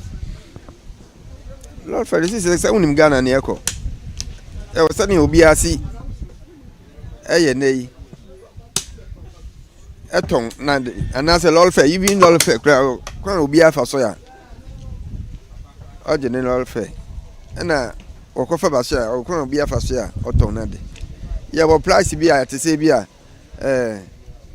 In himself, tomorrow in Nibuni. Na yawo adibisia wo kofa eni and one business in himself amo 1 cup omoton e bia 50 cedis still be alcohol 50 cedis ya near da ho say me say me ko e bia me preko me ye preko miku na ma chi domudo nti me yakuchinga ko pe preko na maybe I mean to guess it. Maybe Mr. I be see to ma Ebema Mr. Mimbokano. Namayeno. And say no, Honsi. I did on the offer on. To me, I be kakra. So na mekani na depend. Hano antise chrome. So, and see. We are Ubenya, Unyaka Sibia and Fahum. That you hana into Canada, and sir, sir. Na mambisao ebano nya kromo ha or how ben I waha mo be pese and campaign for the omwini beshe. Or how do be our how? Yeah, but kromo hano. Then I be a maybe sanko for be 5 will be a bit me I say, oh yeah, they how pani. Will be our how. Ebane yen person ya sitrima. Or how and Yabano, say beer, crew manus, you will have, because how I been young road. Because I say, young bridge, I say, Bayer, I hear Hinny, Echo Bayer 3 to 4 years. See, I'm afraid I know a demonstration. If he penny for winning by one who's here, what about Bayer? No, how ni been young pack. And so demonstration yan and so what you know and what baby until how did it be na since you're young Remessian Casano to cry you may be in her so and see young I don't to crack boys I want to DC a bin here see you me baby I was young baby or time will be look at her babe na have been so yeah fam mob land 2 pong so of course over the here yeah, Ubicha brother no water, brother drew no 5 cities and I said 10 cities. Now shall I not say over? We be original. No be our ne party. Now, I dare you. Go for I think 60 be that water, I've been addicted to a bin as a waging. So, addicted to a bin as a waging. Say, I did be a battle de I did be a na me wo me party be me end this ni me end this ni so share ni musa beto am oh and they told the yes say me end this ni ti chinchina by force ala di bi ho na nkwe ya na che say me to ma end this and me nkọ sa so ehun ya me kire no and me nkọ sa nti we party member na especially MPC say MP de yen pesu aso na ye president nti president no ho na yen pesu aso so wo ho nti se me hwe na se me bia me ye NDC ni na se CPP ni ba ya de a na me se me ye den nti me tu ama me party se yen kra na me tu ama na da bi so far as MP ni gina ho ma the whole yen agran west no na so be ya dia ene de oye abua be no gino nipa be no gino na yehwe na be ya babua ma na emfa say me party member nti wa be gina nti me NDC ni si chinchina o te den kra be ya dia on ya dia me to me nkware sa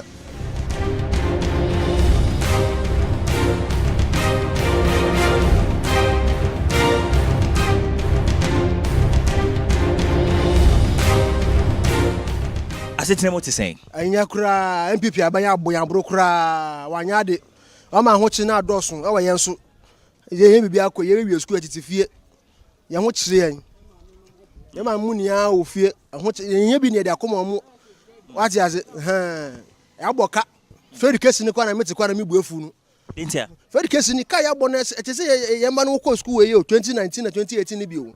Ya mo kire yan ina ni minia o ko sa education ba ye ble. Ise etifie ina nim keto na yetum push won ko sika ya ble ya for so dem mo da ko school no. Enya ise ya boka. What kind of sound about 2024? Dr. Mahmoud Bawumia ejina for MPP and NDC flag bearer John Dramani Mahama no ejina for NDC. Omomie nu hwana wo hye so beto ama no hwana ne nseme to asuma wo hye obetimi aboamo. Na driver no kwa wa ntuma me yeduma no na mate. Bawumia dey anto aba ne ma no. Enya possible say beto aba no Bawumia. Enya possible kra. Say it is possible. Aka ne keke. So what you say? Na ono na adwe no wo kire. Yenso ya adwe ne yenso ya kire. Ko driver no kwa ntuma driver kan ye na mate. Enya possible. Yanto aba ne ma no. Nti wo hye nim se hwana ba cheda na Mahama na omomu hwan. Ebe de Alankas na meto aba na ma no. Ye parties tu ne sinje na mato aba na Alankas. Ko me hu se papa no o kanensem wo esiso. Obetuma aboa ama adwuma na akoyie. Obetuma aboa mama na ye kama.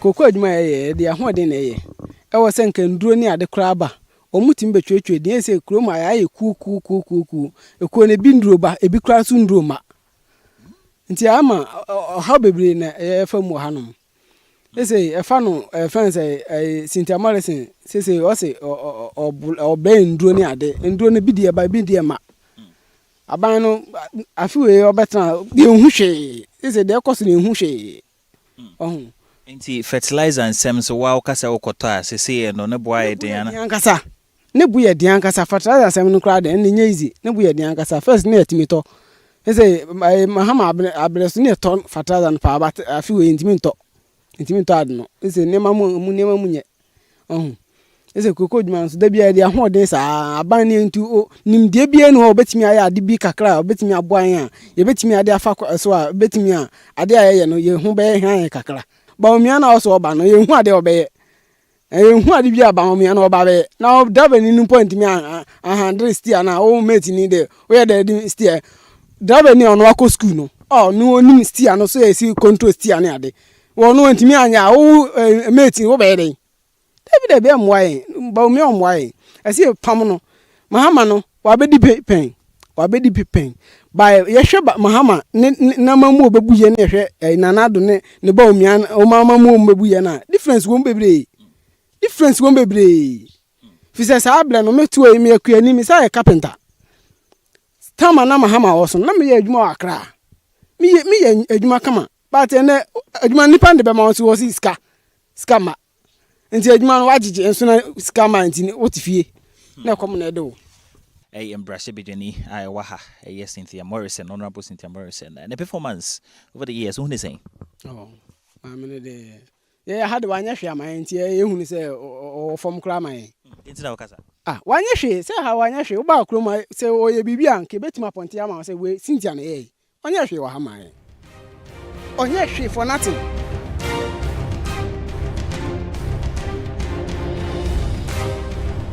Na ukwe fomo na uye ejuma ni ade na yefanse wo harvest ya ekwan no kase ka mbefa price no eti sen esan kwan ni ntino emboa mo ho emboa ye nkura esan se kwan ni ye ni ntino ade no bokwa akofa na se unyama no utong na obenya ba 1 million wo no ubechem obeje 500 ekwan ni nti edemi se ya ko ntaima ye nyama no enkoso ebise wo fa kale befafa ade so akoye nso no e ka wom wa fa banchi kotokwa ebien ya wa fe esan se ekwan ne yenti no na waaye waaje wo kese enso ntumi hye mbefie nti ese wutua ne sala me na mgbe mi ko fe sami mpo na meba oba wo se ekwan ne ye wo beji 150 ana 200 wo se ekwan ne ye obi hye obi mpo obeyi wa to kwan no mu no wa san so afa ka afoforo aba nti yen kwan ne na yen nyama de da ya abato ne de yen na no ma woto wetu na we nya hwe na mitie me ble afrakit wa mina mwem kuta mo Francis wa was free education opening enye free sa wodi nkọ hɔ a na wo se ye free memba otosotre o twro so ba ya nka bom sika nkwase sika bi a wagye yen school hɔ no opening enye mo freska na meto abana wakwa akwatena so na maaye de ntima me ha me ho na me nkwasalai se me kwoto aba ntime de abato me ka me se me de mento aba uma misika kura mento abrabo muti sen abrabo me de mpa ocho enye kura miwura sa enti akwam di yan ankasa akwam di yan krom ha yeni adwuma ye ye so la ye tete ha sa sikasem ho ye den ma yen sikasem wo so la wonko bebi a ka wo yo penin se ya kan ye obekọ akwa pedwuma bi kakra ye mbrante fo wo mu nye adwuma enye wakọ ne wo wie school wo ye pra ye de enti sue gya ne wo de kọ wie a wo nye adwuma ne wo te ho ntama ma abrabom de emu nye kura papa emu nye na sese ne ha we ntitiru aha ye we yeti a new site adom do so wa ha bebre ya wa jina so bia wo vote obi ato waba afi bia ye kosala ye to waba ye hu fa so bia yenya no wom ye hu fa so bia yenya no wom sese aha ye we yen light ye ho kire yen wa ha ye ni light wa ha post to no bi papa penin bi ono woska wo ye ai say nda woska ye woska ni so kwaye na de na wo kwa ho a ni ape na obeka akire ho ye nso ye ni bi post mienu na halai na wogusu watchiko power rosa na I say post wa emba hawo yen sa ade ne ade titiro hawo yen pa wo bron yi so hawo yen nti ye stress ombra yen post wo bron yi so na o me yen pa wani ndina me tan ha me ba to fridge ama me de adwuma enyeye kan ye ababre wa me de nsu begum na wo botam so me ye bi ata de edi fridge ni si ho jan me de ye ndi bobre bi ala enyeye nti ye sre aba na de ye beto na mom ne ye behwe ya asetrem ne ya to ya aba wo kan isa no enti no 2024 elections no Dr. Mahmoud Bawumia na yigina for MPP and NDC flag bearer for NDC John Dramani Mahama omumienu no why na wo hwe sabana be kwama no a obetimi aboa mo ya offend John Dramani Mahama so wan aye no onu wa bedin fin nan tenfin wotwe wa die we yehu ne mbodembo ena Bawumia so ba ya Bawumia na ne papa ekufu ado won so ba yi sese ekufu ado no kwatena asema Bawumia no waba ina no so yehu sese nde cement water kro 1.1 wo de flokale ba ha ya 60 Ghana 60 enti wo hwe we mu ina no wo to ama hwan wo kwanseda ma me cement o kra bi se o yi wa aba in case now se san wa dwen a wo hwe se be kwa ma Mahama ye hwe mo ma Mahama wo ho na eye enuama nkote se nia ekwi Mahama wo ho de na eye e se ye NDC no no obedi NDC no eye Lawrence no wo ye wrofa wa agbo nyoma control no wa atoto so no wa bi atoto bi se nde obi aton na de ne ope nti ama timemufo anokwa ye ho kire yen pa nti Mahama wo ho na cement akwosora 350 obesi shi 1.1 yese me dem fo me mbo price na me dem nkoto ne na meso saa interese metini ya presidential no beto ama Mahama me kwa Mahama no mbeteto ne ma so so oba 4 years no ancho so aye betu no 2024 de say abanya otisi so otumi boa yen dia and meso meto ama no aka 3 months to election ba Bawumia na ejina for MPP Mahama na ejina for NDC so to ama wan me di obe boa me no na meso meto ama no fi say why na betumi aboa me sa me kanti di obetumi otie ma se obetumi aboa me no na meso metumi meto ama no aha enti so oye ne sama yen so betumi bibi sa ama no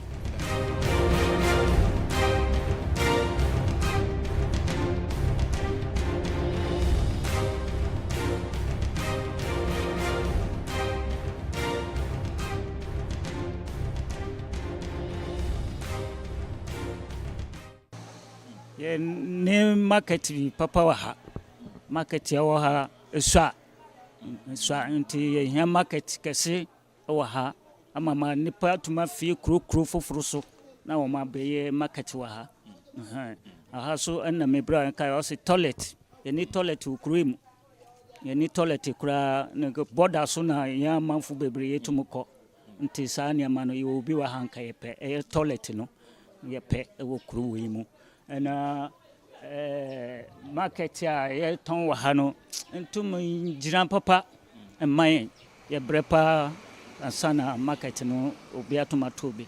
She said that Honorable Cynthia Morrison, current MP, also or as independent, and MPP for Akofa Chris Arthur, and NDC for so and Estina. Omomuno, Motwama Wine.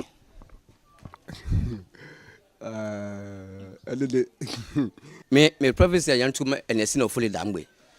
Because didn't see a metian say, Yamam no blase, or on by no whatsema, even Oqua committee Numa. Ground West, we don't know see. Then in bar said, but one call I sent to go share winning or your donation at the academy. You bet you exams, no, or bet you a ground or more beer than the mass yet free. I said, 1 you be 1,000.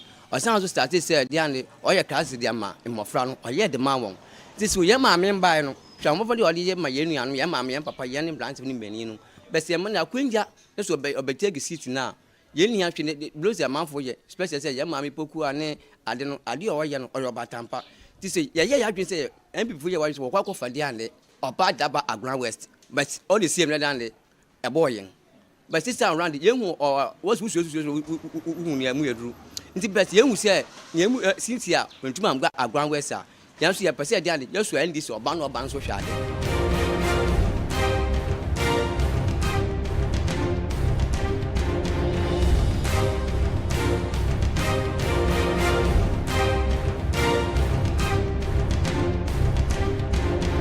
I have with me the Research and Elections Director for the MPP in the Agona West Constituency, Nana Kwame Eje. We are here to interact with him to find out how the party is preparing ahead of the elections. Greetings, sir.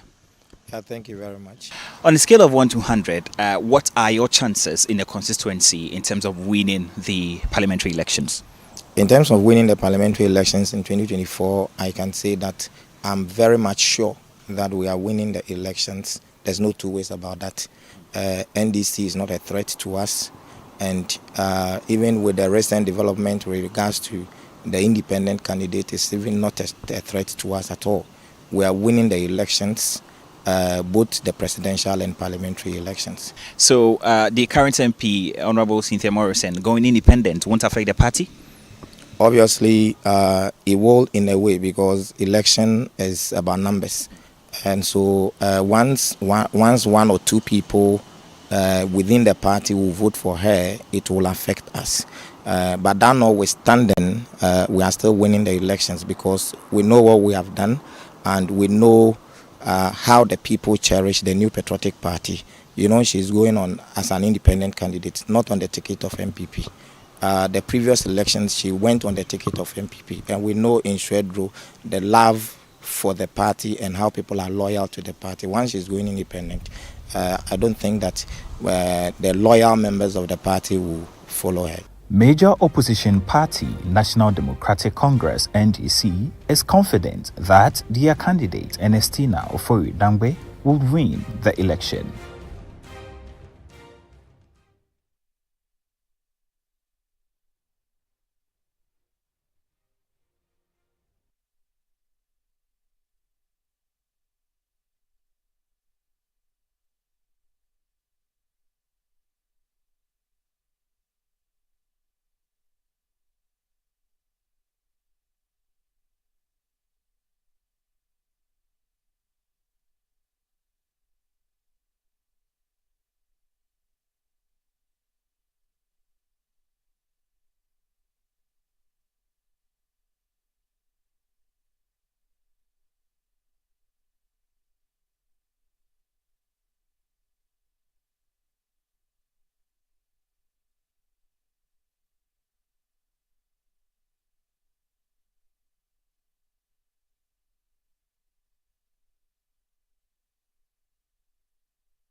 A key dynamic that is likely to play out in this 2024 parliamentary elections in Agona West constituency as the incumbent MP Cynthia Morrison running as an independent candidate, and electorates have shared varying opinion on as to whether they will still support the candidature of the incumbent MP. But the New Patriotic Party within the Agona West constituency say that despite she running as an independent candidate, they are hopeful that they will win the 2024 general elections.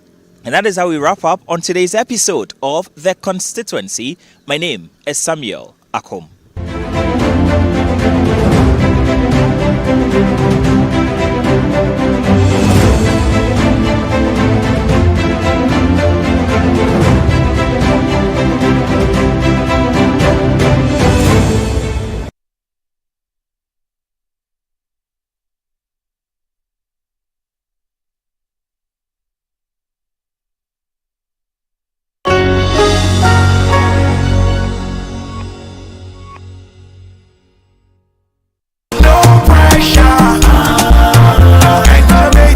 Another morning, another day filled with possibilities. My old car reflects my journey, and today could be the day I take a big step forward. Anything is possible. Just think about it. My shelves are ready to be filled, and soon the flat rate will open up exciting new opportunities. I can already envision a vibrant shop bustling with customers, all eager to discover what I have to offer. I feel optimistic about import costs. Why? Because with DMB flat duty rates, my expenses will be more manageable. I can see my business thriving. Every moment spent with my son brings back wonderful memories. I tell you, my son, with my digital skills, now one can create games in a website. A show of boot #1 on the ballot.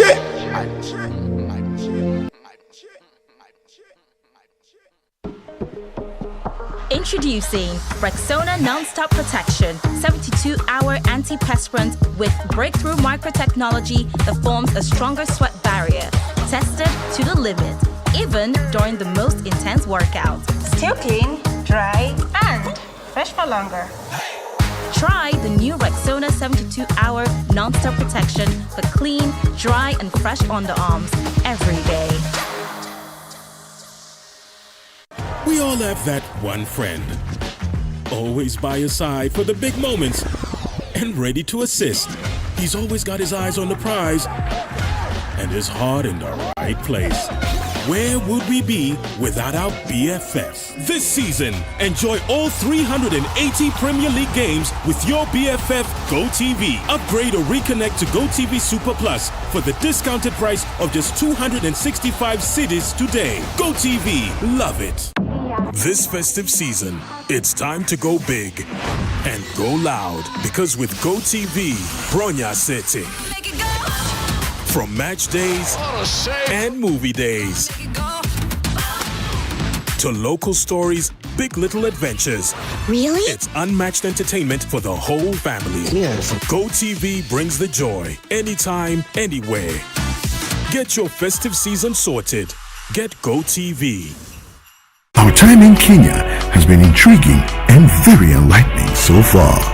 In the next episode of Beyond Borders, Caleb has a hangout with some Ghanaian students in the United States International University. Hailing from various parts of Ghana and finding themselves in Nairobi, you can't wait to hear them share their thoughts on Kenya, food, transportation, and student life, etc. Most of the Ghanaians here and even most West Africans here, we don't really like Kenyan food. I'm not saying Kenyan food is bad. No, me too. It's just it's just the preference, you see. Watch Beyond Borders with Caleb Kuda on Wednesdays at 7 p.m.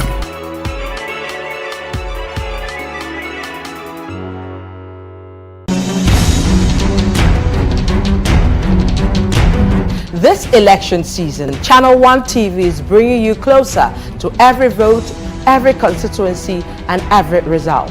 Our team will provide in-depth data-driven analysis to show you what each vote means for our nation. From the campaign trail to voting day and the final declaration of results, Channel 1 Television is covering it all. will be on the ground in all 276 constituencies, so every voice is heard and every community represented.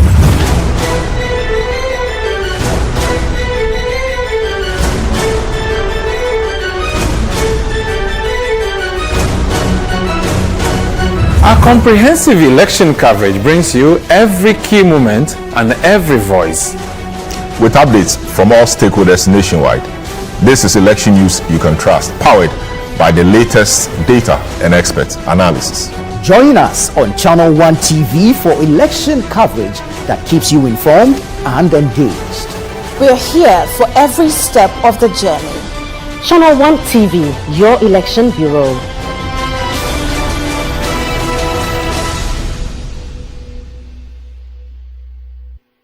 The Situation All White Christmas Party is back! This Christmas Eve, forget the usual and step into a celebration like none other. The Situation All White Christmas Party is taking over the city with music, magic, and memories waiting to be made. Think cozy vibes, electric beats, and the perfect blend of festive cheer and wild energy all in one space. Date 24th December 2024.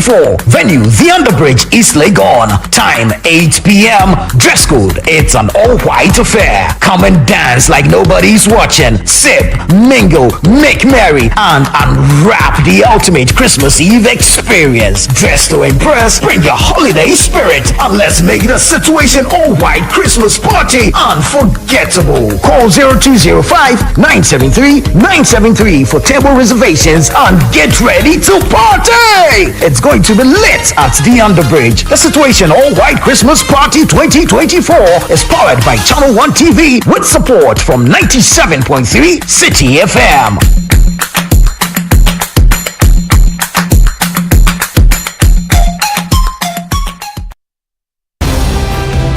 Every footprint tells a story from every walk of life. They faced challenges, celebrated victories, and made their mark on the world. Welcome to Footprints, where we walk through the incredible journeys of extraordinary people. Join us every Friday at 7 p.m. as we dive into the lives of those who've left indelible marks. It's not just about where you end up, but how you got there. Footprints, celebrating the paths that shape us all. This and every Friday at 7 p.m. only on Channel 1 TV.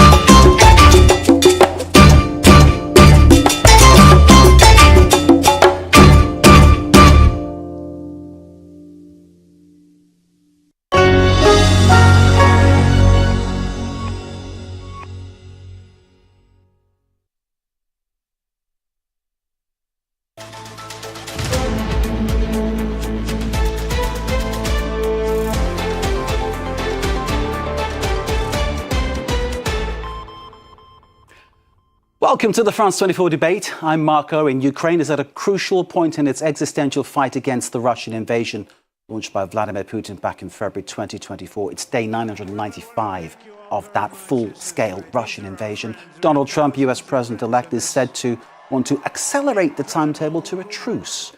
Ukraine wants guarantees, though, against future Russian invasion before any kind of discussion, any kind of talk could take place. There is, of course, the question of Ukrainian territory now occupied by Russia, and Kursk could be a major bargaining chip for Vladimir Zelensky as it ever comes if it ever gets to that stage. In this debate, we'll be examining just how the war might evolve between now, Trump's inauguration, January, and beyond.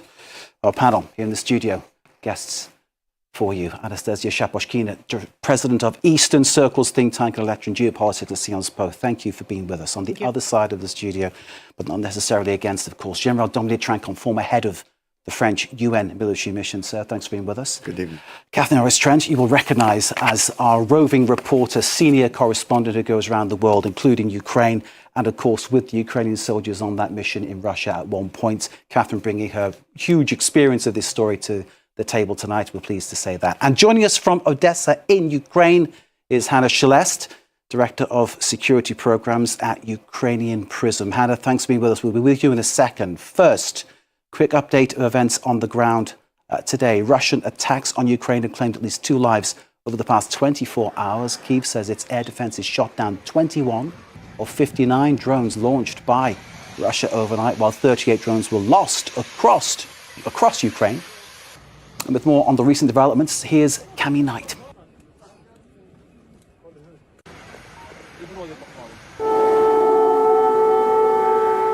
Residents of Kyiv woke up to the sound of air raid sirens.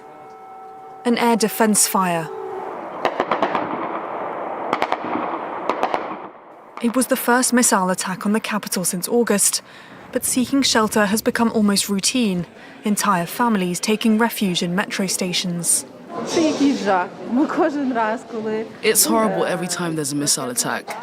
We've got used to drone strikes, if it's even possible to get used to them, because they fly over us every night. The Kyiv region suffers constantly. On the outskirts of Kyiv, falling debris injured several people after a warehouse caught fire. The fresh round of attacks involved 6 cruise and ballistic missiles and 90 drones, only about half of which were intercepted by air defense systems across the country. Ukraine has also lost ground on the front line in recent weeks, and many feared that the election of Donald Trump could mean a reduction in US support that could have a decisive impact on the war with Russia. Trump has often praised Vladimir Putin and suggested in September that Ukraine should have, quote, given a little bit to Moscow to secure a truce. On a visit to Brussels for talks with the head of NATO, US Secretary of State Antony Blinken sought to reassure Ukrainians. President Biden fully intends to drive through the tape and use every day to continue to do what we've done over these last 4 years, which is strengthen this alliance, to continue to shore up everything we're doing for Ukraine to make sure that it can effectively defend itself against this Russian aggression. As Ukraine's biggest provider of military aid by far, US support is essential, particularly after Tuesday's confirmation that as many as 10,000 North Korean soldiers were already fighting in Kursk alongside Russian forces. Cami Knight there, the attacks are on Kyiv in that report were from 2 days ago, but of course it is very much an ongoing situation on the ground. Let's bring in for our first comment Hannah Celeste, who's in Odessa in Ukraine, joining us from there, Director of Security Programs at Ukrainian Prism. Hannah, thanks for being in the debate. Can you give us a sense of how you're feeling? I mean, clearly there are many, many questions that must be in your mind and in the mind of Ukrainians all over the world as to what happens next now Donald Trump is back in the White House. Yes, definitely. We hope that the biggest period of uncertainty is before the elections. But with the current announcements for the new position in the administration, we are coming to the next uncertainty. And that is a new one because it is very mixed feelings about the possible team. Some of them being very pro-Ukrainian, anti-Russian in 2022, but changed their position in 2024. Some of them being openly pro-Russian. Some of them are just talking about some kind of the ceasefire without understanding the essence of this war. So we are definitely waiting now, first of all, how the Biden administration will use these 2 months that they still have power, how much they will be eager to do to change situation at the battlefield. And the second is how the situation can change potentially after January 2025, because that announcement of Trump that he can solve the situation in 24 hours, that was from the same basket as to take Kyiv in 3 days from Mr. Putin. Definitely, absolutely unrealistic. But the messages that we are receiving, unfortunately, are bringing not the hope, but a little bit of the cautious inside of Ukraine. Just in your video, you said the phrase that we heard from some members of the administration, Ukraine needs to give at least something or something small to the Russian Federation. What does it mean when we have the open act of aggression? It's something like when you have the act of rape, you're saying, okay, allow rapists at least to kiss the victim, give them at least something. So in this case of the Russian-Ukrainian war, that is absolutely the same situation. You don't have a conflict when 2 sides have something that they cannot share. You have the open act of aggression and violation of all possible conventions. You cannot give anything to the Russian Federation in terms of the territory especially, because that would mean that you're rewarding the aggressor and you're just encouraging other aggressors around the globe. Anna Shaless, thank you for kicking off this debate for us. You mentioned there that there were some people who used to be Democrat who now are ardent Donald Trump supporters. We can hear from one. She's Tulsi Gabbard. She's put something on her social media X feed.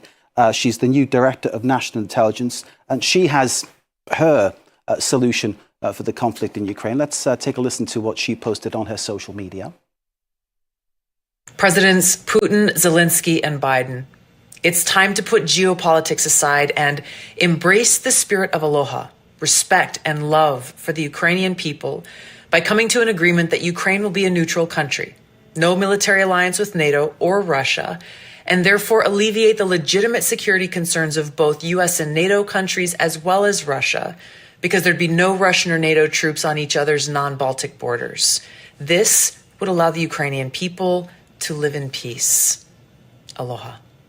Hannah, if you don't mind, I'll bring in Anastasia here in the studio to comment on that one. As Anastasia Shoposhkina of Eastern Circle's think tank. What do you make of that remark from the new Director of National Intelligence in the United States?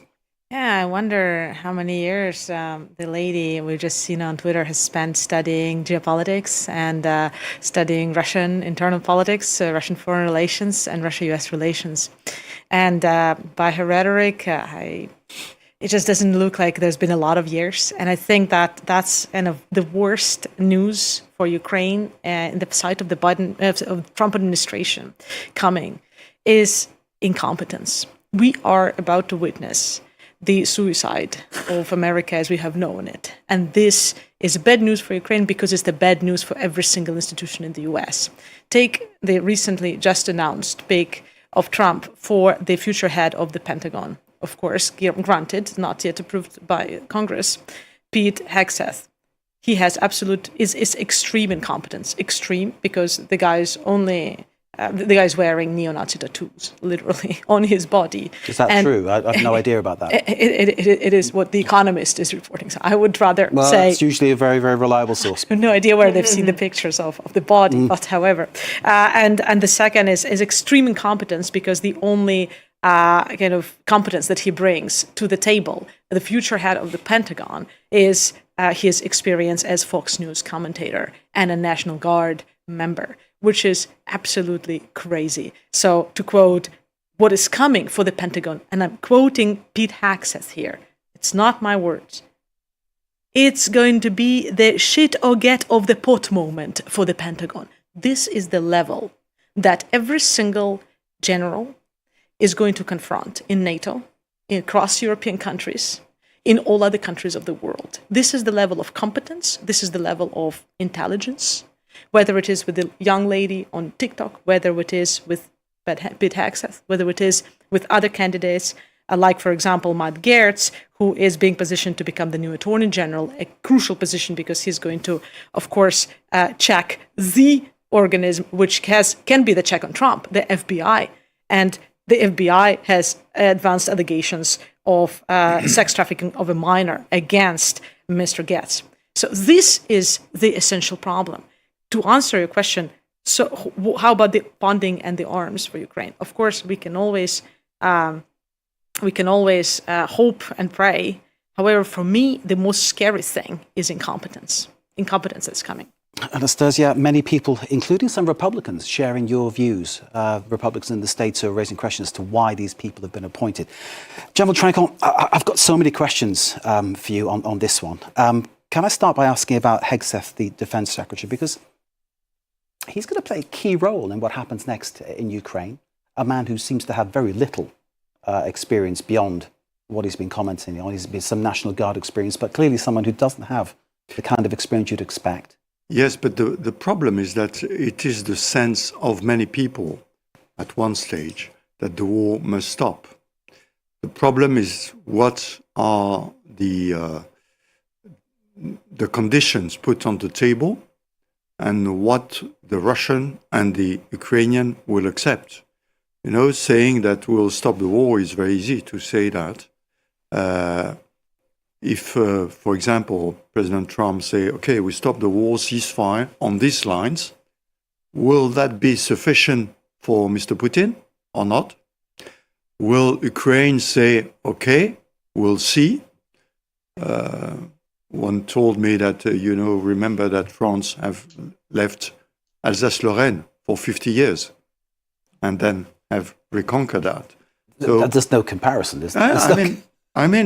It was a French territory, and at that time the French had And you no think choice. this is a good example? France Sorry? should be taken as a role model, you think, during World War II? Sorry? You think France should be taken as a role model during World War II? No. What I'm saying Ceding is the 50% of its historical territory, actually. is historical model. The historical model. That's what That should I'm be saying. followed, you think? And so the problem is that in military terms, we know perfectly that currently Ukrainian army is not able to reconquer the lost ground. So the problem is, where are we going? I think that currently the strategy of Ukraine is to fire in Russia, in many logistic compound, petrol and all that, to try to diminish the capacity of the Russian to conquer. We've got a problem, is that the Russian have no clue about how many soldiers they are losing. We know that currently there are British figures who say that they have lost in the last month 46,000 soldiers. But they have no clue about that. So they will continue that because they've got 2 months. 46,000 in the past month. Yeah. That is a phenomenal loss. It's enormous. And this is a kind of suicide for Russia on the long term and on the short term for Ukraine. And so the real question is that what will be accepted by Ukraine and by Russia in 2 months' time, when suddenly President Trump will say, okay, we'll stop there. Will Russia say yes when they are progressing slowly, very slowly, but they are progressing? And when Ukraine is no longer able really to stop, because currently you've got 3 axes, Kursk, Donetsk, and Zaporizhia, which is a new one, and which for me was a surprise. I didn't think that they will attack on Zaporizhia, but currently they are doing that. So this is really the question currently. And so it's fine to say we'll not stop, we'll continue, we'll fight up to the border. But for Ukraine, this is a sacrifice which is really a question mark. I mean, it's really a question mark. There are question marks, including over coming at the top, the competence of the people that Trump is putting in charge of this really important issue. I will not discuss about that. I mean, he has been elected. I had to ask you. He hasn't been elected. He's appointing the people. They're American. I'm French. I will not discuss that. I don't like them, probably, but that's not my point. I am American. That's why I could discuss it. My point is the act. I mean, we can discuss that for months. Sure. This will change nothing. There will be a point. General, thank you. Catherine Norris-Trent, you've been to Kursk. You've been embedded with the Ukrainian troops on their mission there. Give us a sense of what they're going through, what happens on the ground. What can you add to this forum for us, please? So I was in Kursk, also in the east, back in September. In Kursk, we were taken with the Ukrainian army into some of the territory that they'd taken inside Russia. Now, they were very clear to say to us, look, this is provisional. We need this in order to negotiate, in order to force Russia to the negotiating table. So they are now battling. I mean, it was already the case back in September. There were very, very fierce battles going on. And the Ukrainians were, it seemed, having problems holding some of that territory. We know the Russians have mounted counteroffensive. Putin clearly desperately wants it back. He wanted it back by the end of October. He didn't get that. So very fierce fighting there. Ukrainians desperately want to hold it, despite what appears to be a very heavy human cost to them. And we don't know the casualty figures for Ukraine either. But clearly, they've lost an awful lot of men and women in this conflict already. And it seems very fierce fighting in Kursk. They want to hold on to that bit of land that they've got in order to force Russia to the negotiating table, and in order perhaps to try and get something, to try and persuade Trump to make some kind of deal here, which is the way I think they're going to try and approach it. What they want are security guarantees. So they don't want what Tulsi Gabbard was saying there, that Ukraine to be a neutral country. They want guarantees. They would like NATO membership. But if not, what is going to guarantee that in 20 years, 30 years, 40 years, this is not going to happen again? So, the general is right. They are losing ground on the Eastern Front. I was down there as well. And where we were reporting in September is already under Russian occupation now near Kurakhove. It is, there's an incremental Russian advance at the moment. And they're just basically trying to stop that as much as they can. Both sides trying to galvanize their positions until Donald Trump actually gets into office when he's inaugurated, so that they can, if they're forced to the negotiating table, have the best possible hand they can play. Indeed. I take it that the military personnel that you spoke to will be in no mood to give up anything. No, I mean, they say they've lost an awful lot of their fellow fighters. They've lost, everyone in Ukraine knows someone who, the military cemeteries are filling up. We saw it. It's a huge human toll. But at the same time, the troops I spoke to, off camera, they are tired. The morale is pretty low. They don't feel they have any other choice. But you look at some of the people who've been mobilized recently. Some of them are in their 50s. A lot of these people just want to go home. They don't want to give up territory, but they do want the war to stop. People are tired among those I spoke to in Ukraine. So this is this paradox where they want an end to this war. They weren't happy with the way the Biden administration was conducting itself. Yes, giving them money, giving them aid, but they saw it as too slow and not arriving on time. So they want something quick and decisive, but at the same time, they don't want to have to concede territory to Putin. So it's an extremely tricky line to tread. Hannah Shellis, Director of Security Programs at Ukrainian Prism. I hope you can still hear us. Looking forward for your next contribution now. I take it you would not want to give up any territory. And how would you feel about the use of arms? Has the Biden administration given you the flexibility that you need? Would you be hoping, perhaps, that Donald Trump might look at this in a different way and decide to back you with that request to sort of go into Russian, be able to fire these weapons into Russian territory? First of all, I would like to emphasize one thing. Ukraine is not talking about the territories for the sake of the territories.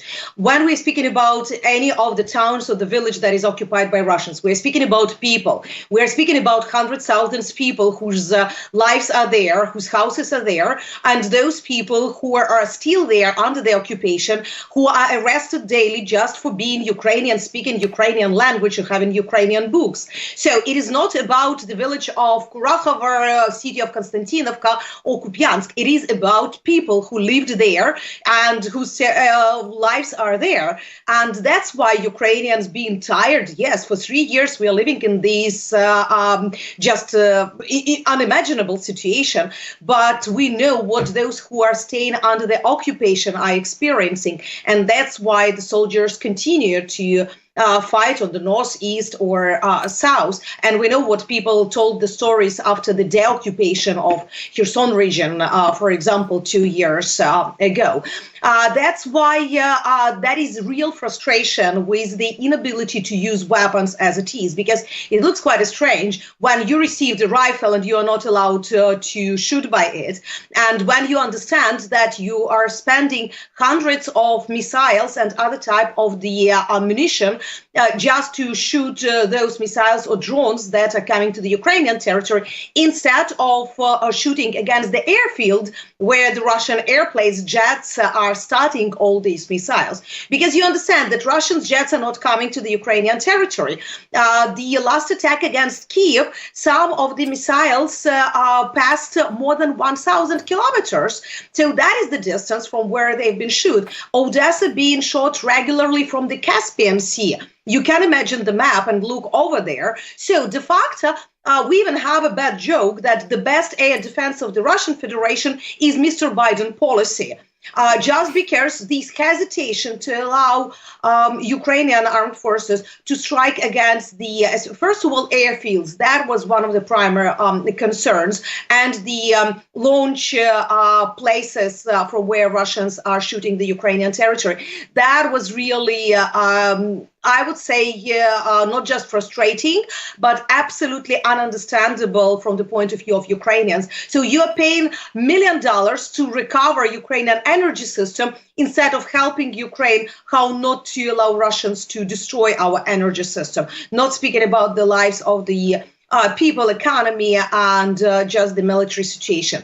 Because for the border regions and for the armed forces on the contact line, the most dangerous now is the gliding bombs. So that is those bombs from the airplanes that are coming there. And we don't have any sufficient air defense or any systems that can intercept them. So that's the question, is that we are all announcing, first of all, the numbers of assistance that are promised to Ukraine. Then we find out that usually we are not receiving all 100%, or we are receiving in 1 year and 1.5 even year with some of the equipment promised, from the promise to delivery. So that's really changing the situation. And the second is that you are not allowed to make the main important things for the defense. It is prevention. So we cannot prevent Russia from shooting Ukrainian territory. Hannah, I'm hearing from you what I think has been the message from the very, very start, that the skies need to be closed. Thank you for that comment. Let's consider now, the US has spent something like $80 billion so far, I think, Catherine. That's about how much they've spent so far in trying to help. Europe's put in something like 40 billion. Let's listen to Emmanuel Macron speaking. The general's shaking his head. I'll ask him why in a second. Let's listen to Emmanuel Macron speaking back in February at the conference that was held here in Paris for Ukraine.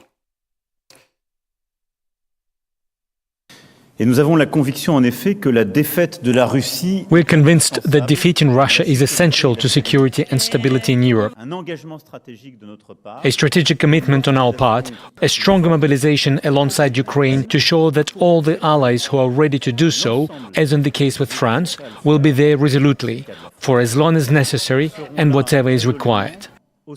Let me say that we are very lucky to have the United States of America here today, so committed.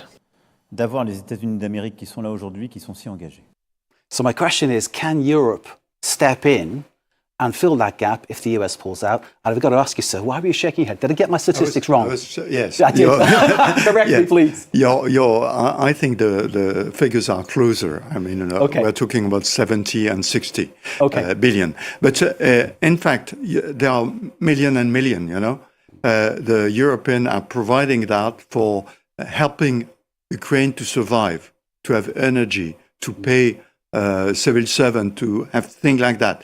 The Americans are giving this money to buy US equipment, meaning that the money is going, in fact, in the industry of the American industry to provide the weapons. And the problem is that the Europeans are not able to provide as many weapons as the American.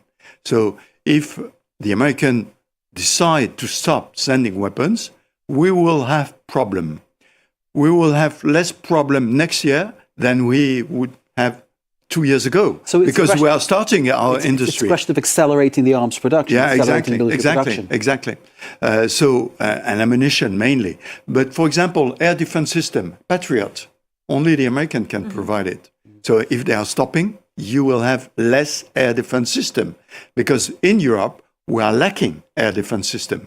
We have the Mamba for the French and Italian. We've got the SATCP, but we can't cover what currently the Patriots are covering. So in fact, if the Americans are stopping providing weapons, I think there will be a big problem, because we are not able to provide all the equipment that they are providing. Anastasia is dying to get on this one, but before I let you in, let's hear from Mark Rutte of NATO speaking a little earlier.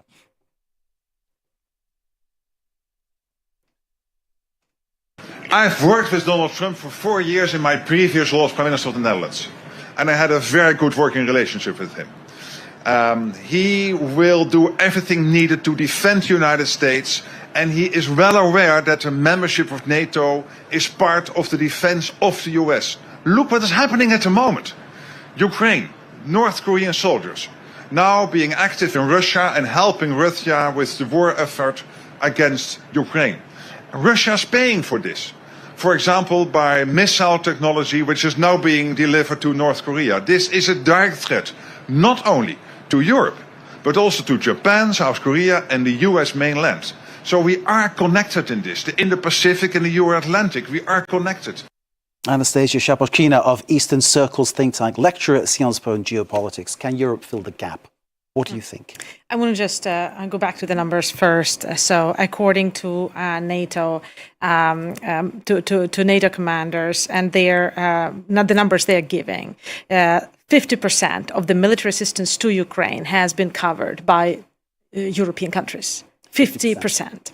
Okay, we're talking about military assistance alone. So it is not at all the right picture to paint that Europe is paying for the salaries and US is paying for weapons. Europe has paid for 50% of military assistance by exactly the same formula of paying for the weapons it itself produces, which is a natural instinct of self-preservation for every single European nation which has a military-industrial complex, France being a leading one.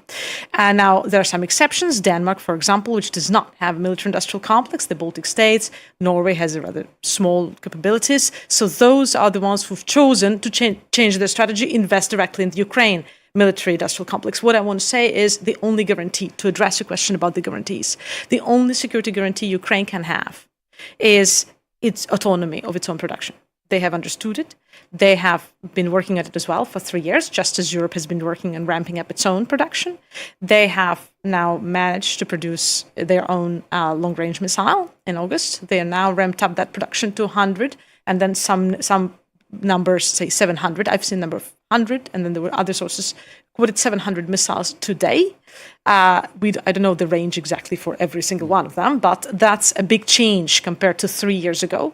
The same thing goes for the systems which are to defend Ukraine. France does produce such systems, but it would definitely not be a helping hand because its own strategy and its own military strategy is based on its nuclear deterrent, and therefore France itself has never had and has never planned for producing sufficient amount of these systems to protect itself against missiles, because it's hoping very joyfully that it'll never be hit by a missile. We all hope that. We all hope never to be hit by a missile, don't we? All of us, let's face it, because it's rather disgusting to be hit by a missile. Yeah. But just to say that this is the only security guarantee Ukraine can have today. It is the same security guarantee that Turkey has chosen for itself, that India has said it is choosing in the long run for itself, and it is the autonomy of weapons production. Indeed. Mark Rutte mentioned North Korean troops. I was going to ask you about that, but I think you have a comment. So just on the 50% equipment provided by Europe. Okay. It was provided initially through old stocks coming from Soviet-built equipment in East Germany, Poland, Czechoslovakia. They had this equipment because they were in the Warsaw Pact. So they were able to provide that because they were first not using it. Secondly, because it was very useful for Ukraine because it was the type of equipment they were using. So this is what was providing when I'm talking about. And thirdly, because it was replaced with a brand new US equipment for all of these countries. What I'm talking is the fact that the brand new equipment, the Europeans have very few of them. That's what was my point. That needs to accelerate. We agree on that point, and obviously the fact if the US pull out is going to be a major problem, so that's beyond dispute. The issue of North Korean soldiers, that's one obviously we need to go to now. Where you were, North Korean troops, Catherine, are going to be coming through that apparently they're already on the ground. That's what they're trying for, but obviously it won't be that easy, clearly, because Ukraine are set up to, well, fight to the last, I imagine, in that area. I think so, but they're going to be facing an increasing manpower shortage. They already are. There are problems to do with mobilization and recruitment. So this is something that they're going to have to look at as well. And they're increasingly worried because, this has, I don't want to get too technical, it's long been a drone war as well as all these other weapons we've been talking about. But when I went there last time, I was increasingly struck by just how saturated the skies over Ukraine are by these FPVs, these first-person view drones.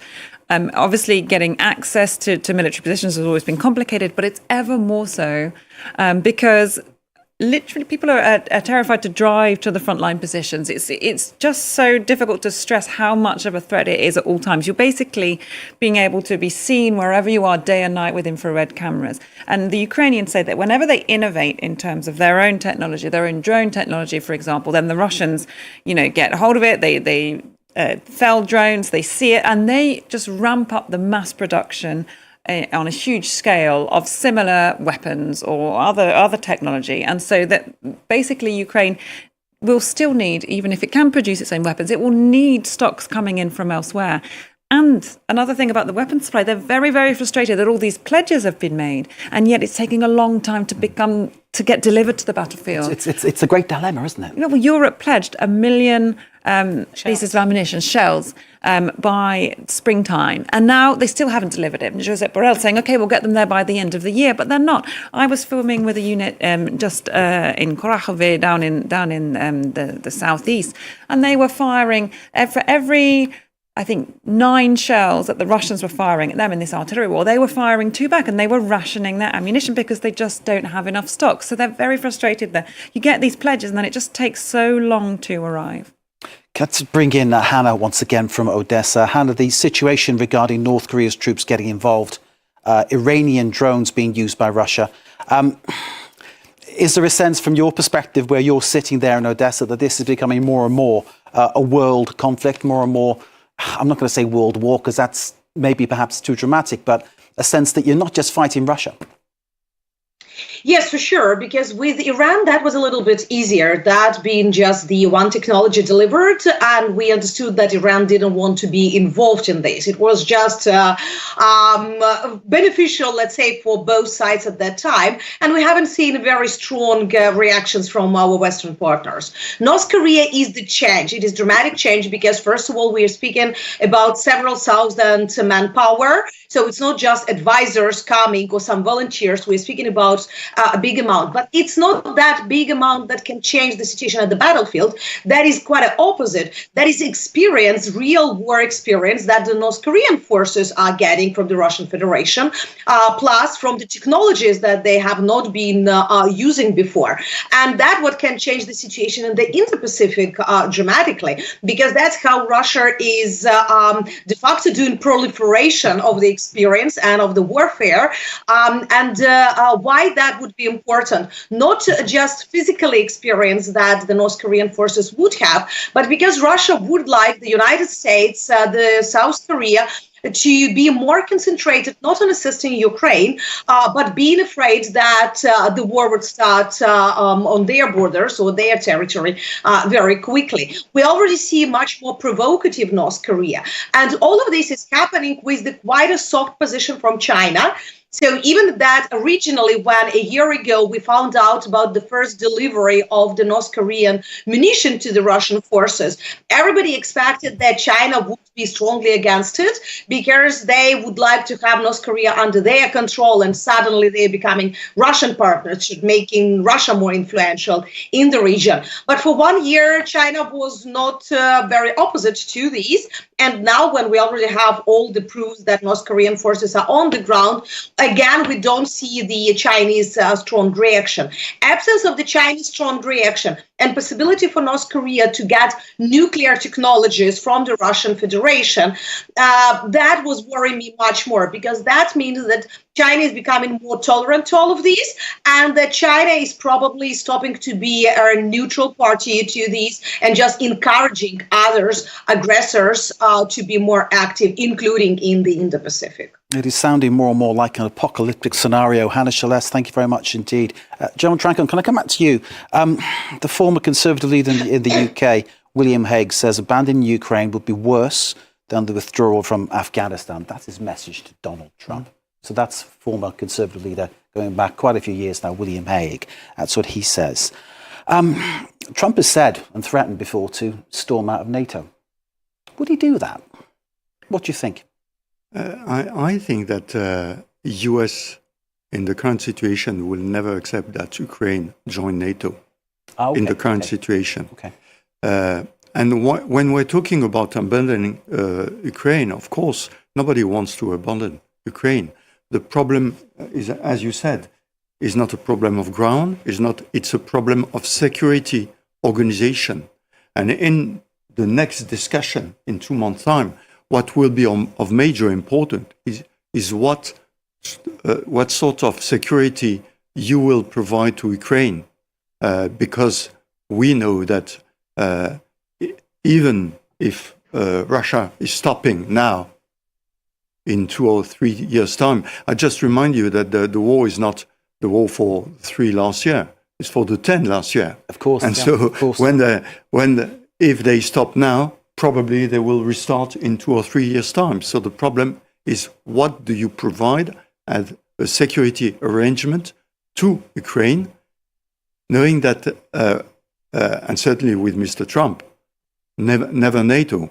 And the discussion, I don't know what is true or wrong in that, is saying that let's have the European having a buffer zone, but the European, no American soldier there.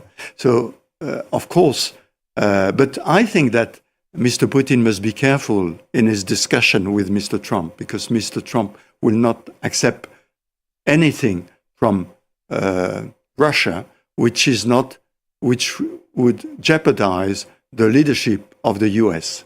And so, if he thinks that he is too strong, he can make anything accepted by Mr. Trump, is wrong. I think that Mr. Trump wants to stop the war, but not at any cost. He wants to stop the war, but it's got to be at his arrangement, his advantage, his plan, his deal, and he's going to be the man shaking all the hands and taking all the photographs and being there at the front with the big smile, organising it all. I'm wondering, General, thank you. I'm wondering at a stage of where Ukraine fits into all this, because you have Tulsi Gabbard saying, let's make it sort of neutral, which sounds like possibly a recipe for disaster, given that Vladimir Putin probably see that as an opportunity to go in and take over. If Donald Trump gets it his way, there's no guarantee it's going to be the way that Volodymyr Zelensky wants or the way that you want. Absolutely. I think that if Donald Trump gets it his way, it's going to be a lose-lose for both Ukraine and Europe. Because on the one hand, again, I'm quoting Pete Hegseth, who's now set to head the Pentagon, Ukraine is a distraction of the US from confronting China. This is exactly how he sees this. This is a person who's supposedly going to have influence if he's appointed. And his choice itself is an indication of what type of thought is influential. I don't think that, to answer your previous question, Trump would leave NATO, the US would leave NATO, because he does see it as a source of cash. Basically. He sees it as a source of cash flow, most importantly. He had said before, and he had asked for money before, you pay up to the US and we stay. You stop paying and we leave, which means that the Trump administration... Hit the nail on the head, isn't it? It's about money. Is going to be, and the figure floating was $15 billion per country. The thing is, what the most important is not that it's a high or low figure, but what the capacity to pay in a country, but rather what type of chaos it is possible to create within and to undermine European defense capacity. Therefore, the capacity to support its neighbor, Ukraine, the capacity to deliver weapons, the capacity to even make decisions, and then the capacity to defend themselves, because as General Truncan rightly noted, the self-defense capabilities of Europe are extraordinarily limited. And just like Ukraine, Europe is fully dependent, including France, on the US equipment and the US other support, including satellites, intelligence, and other types of support based on technology. Therefore, when we are triumphing or considering this as an academic exercise, I think we should think about what it means for Europe, for European defense, because this is enough of a wedge to really blow it to pieces. Sadly, we're out of time. Anastasia Shaboshkina of Eastern Circles, thank you for joining us. Thank you to General Dominique Trinquant, former head of the French UN military mission. Thank you to Hannah Celeste, Director of Security Programs at Ukrainian Prison. And thank you to Catherine Norris-Trent, our roving reporter, correspondent with great knowledge of all matters in Ukraine. Thanks to you all for joining us. And thanks to you all for watching. Stay with us. Much more to come here on France 24.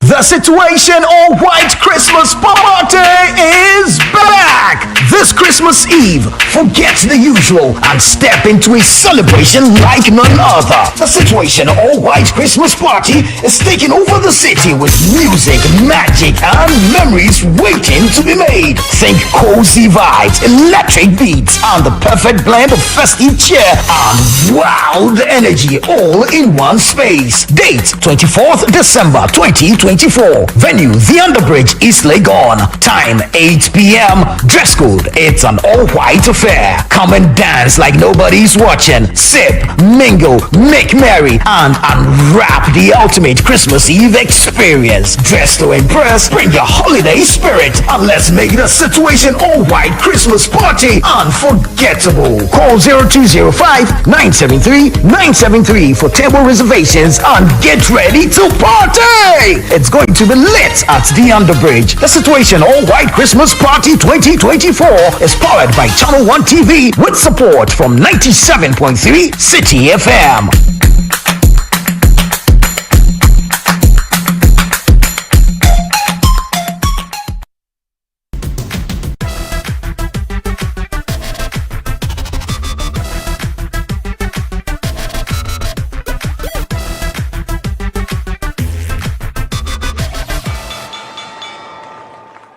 Hello and welcome to People and Profit. I'm Charles Pellegrin. On November 5th, Donald Trump was re-elected President of the United States. His return to the White House after a 4-year absence will mark a stark shift in many of the policies implemented by outgoing President Joe Biden, including in the area of climate change. Trump has in the past claimed the world doesn't have a global warming problem, despite evidence to the contrary. And in a victory speech, he boasted of America's vast resources of crude oil and natural gas. And despite former environmental lawyer Robert F. Kennedy Jr. joining Trump's campaign, he advised him to avoid energy matters. Bobby, leave the oil to me.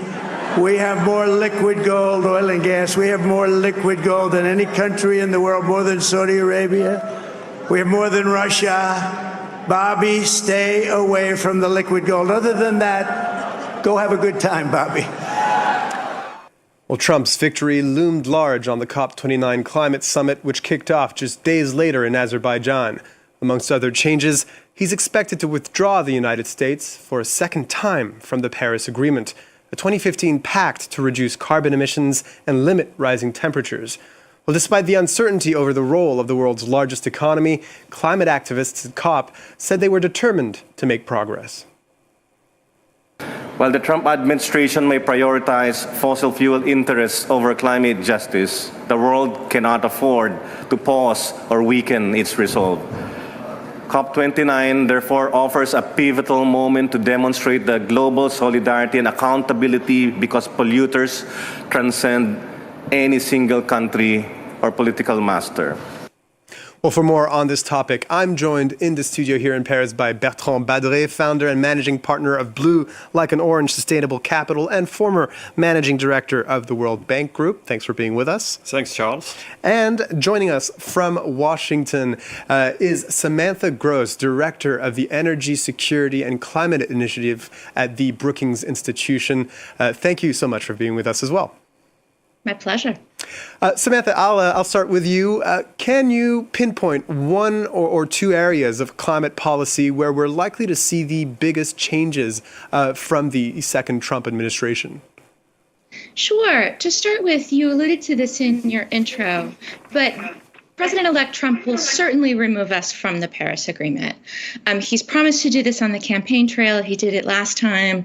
I think perhaps even on day 1 or 2, he is likely to remove the United States from the Paris Agreement. This is unfortunate, but it doesn't mean climate progress has to stop. The second thing that I think will happen more on the domestic front is he will work to roll back regulations here in the United States that focus on greenhouse gas emissions. Regulations that I think are particularly in danger would include vehicle efficiency standards, limits on greenhouse gas pollution from power plants, and also limits on methane emissions from oil and gas production. And so these are things we don't want to see, but these I think are likely under the new administration. I'm going to turn to you now, Bertrand Badré. As a former managing director of the World Bank, what does it mean to have a now known climate skeptic running not just the world's largest economy, but also the world's largest contributor to climate financing projects? Well, it's a challenge, and it comes not at the right moment. I mean, there were growing doubts on everything connected to sustainability and climate for some months and some years. And precisely at that moment where we have a difficult COP starting in Azerbaijan this week, we have, I mean, as you rightly say, the person coming at the helm of the largest economy being an official climate skeptic, and not only climate skeptic, but pro-fossil fuels. So we have to make a distinction between what Samantha just said. So he will withdraw the US from the Paris Accord. He might, it's more difficult legally, withdraw from the UN Convention on Climate, which is a bigger deal. He might change the regulation in the US. So there are a number of things that he can do. But I think there are different things that we need to take into account. First, it's very interesting to see that the CEO of AFCON, Darren Woods, for instance, say that he didn't want Trump to withdraw from the Paris Accord, and he don't want Trump to move away from IRA. I think so you can be cynical and say, well, he is hedging his bet because he's moving into renewable and he's benefiting from the subsidies put together by the IRA, etc., with also enjoying the benefit of deregulation. But you can also say that he is taking time to consider that there is a shift happening, and even the CEO of Exxon must take account of this. So I wouldn't jump too fast to conclusion as to what the US says. The second consequence is probably more difficult to analyze and quantify, is a bad example. There are a number of people which didn't dare to have a loud voice on these issues, and which will basically feel free to speak up because Trump is speaking up. And that will allow a number of countries in the world to say, oh my God, if these guys don't make a move, why should I make a move? If this guy don't provide finance, why should I provide finance, etc.? So for me, the second part is probably as problematic as the first part, the contagion effect of Trump election on the words and the action of many other leaders. Samantha, I'd like your opinion on this. This position by Trump can hurt the credibility of meetings like COP29, and it gives license for other countries potentially to not sign on to new pledges. I agree with everything that Bertrand has said. I think he's exactly right. But I will point out that you see people like the CEO of ExxonMobil coming out and saying, we wish we'd stay in the Paris Agreement and we'd like to see IRA stick around, in part because not only do they benefit from IRA subsidies in parts of their business, but also it's really hard for businesses in the United States to deal with policy that swings very hard from one pole to the other. It makes it a very difficult investment environment for businesses like ExxonMobil. And so I think Trump and many people who voted for him believe that they're good for business and that their deregulatory push is helpful. But actually the level of uncertainty that they bring to the US economy and to long-term investments is very difficult for businesses to navigate. And these businesses understand that the world is going the direction that we're going, and that the Trump administration and its climate denialism is likely going against the flow and not something that's likely to stick around. And so the change in the business environment is actually difficult for them. Maybe a quick reminder to our viewers, the IRA, the Inflation Reduction Act, a cornerstone of the Biden White House administration, billions of dollars in tax credits and spending to promote clean energy projects in the U.S. Trump has called it the Green New Scam, has promised to repeal it, but it's unclear, as you said. And a lot of these projects are happening in Republican districts and have been well received. Yes, you are exactly right. And you have seen, even in the last Congress, a number of House members, a couple of dozen, sent a letter to the Republican House Speaker saying, please don't repeal the IRA because these projects are benefiting my districts and my constituents. And so I actually think of all the things that may happen, I think repeal of the IRA is actually highly unlikely because of these benefits that are accruing to Republican voters. Bertrand Badré, I want to go on another aspect on this IRA question. The EU was especially worried about the IRA when it was put into place, saying that it would make European green projects less competitive. what might Trump and a potential and the future in doubt, the future in doubt of the IRA mean for Europe's energy transition? Well, again, as Samantha said, I really doubt that IRA will be completely dismantled. So I wouldn't write this off. I think this will continue in a way or another. There might be some kind of pound of flesh left on the table to show that I've done the job. But I think this will stay in a way or another. I think one of the issues that Europe is facing is that on the one hand, it's moving full speed in the US, might slow down a little bit, but still. On the other hand, China is becoming the green engine of the world with a lot of questions regarding the level of state subsidies, for instance, etc. But still, the big dilemma with China, and Trump has also a very strong China stance, the big dilemma with China, and on the one hand, we are very nervous with their weight and the way they impose their view in the world. On the other hand, they are making the green revolution affordable. I mean, solar panels have become cheap thanks to China. Electric vehicles are cheaper thanks to China, and so on and so forth. So we are also in a difficult position, and Europe is basically stuck between both. We are the most advanced in terms of regulation, but from an industrial perspective, we are a little bit in the middle. And the second point, which for me is important, is that this climate transition will be a success, of course, if Washington moves, if Beijing moves, if Brussels moves, but if the rest of the world is moving. And the rest of the world is making its move conditioned on money being sent. This is what's being discussed in Baku. We have the famous or infamous $100 billion committed 15 years ago, which have been reached with some delay. Now in Baku, people are discussing whether they can put more. And the problem is that the US is by construction, because it's the largest economy, the largest contributor. And it's very unlikely that Trump will boost the US contribution to that. And he will give excuse to a number of countries which unfortunately are also under fiscal stress to not give more. So that might really be the conundrum that we need to address in Baku and probably again next year in Belém, etc. That's really the issue. We need more money in the system. And the fact that the US will be a reluctant payer will not help solve the equation.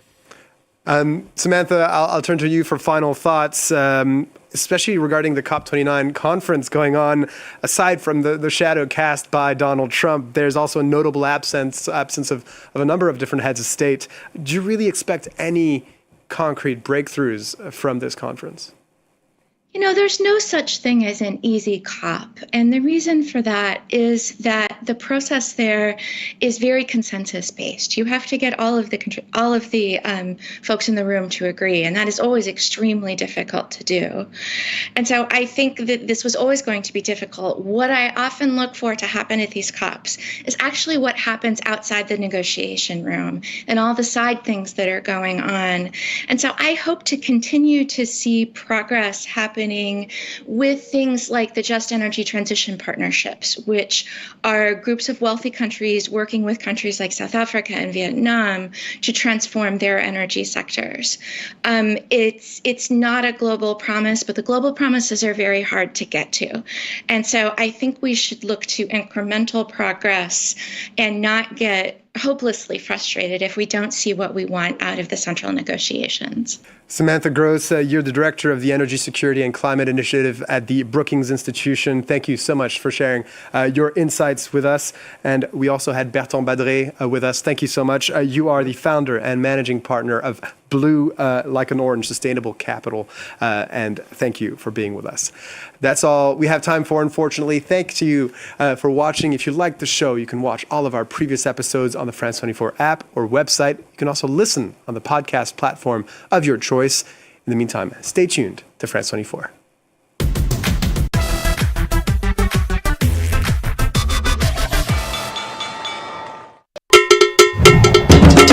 How to live long needs no charm. Nana Sase, the writer king who sips communion wine from the calabash, invites you to Mental Pictures 8, a colorful night of literary renditions and cultural expressions dubbed Bejina Reloaded, the child who will stay. Date 22nd November 2024. Venue La Palm Royal Beach Hotel. Time 6 p.m. Secure your seat with 100 Ghana cedis and experience this night of Ghanaian and African folklore embodied in poetry, dance, music, and your best imagination. Call 0244-924932 for tickets and all enquiries, or purchase your tickets on short code *365*88*539#. Sponsors: Ghana Export Promotion Authority. Media partners: Channel 1 TV, Hits FM, Joy FM. Partner: Labari Beach Hotel. This event is powered by Asasi.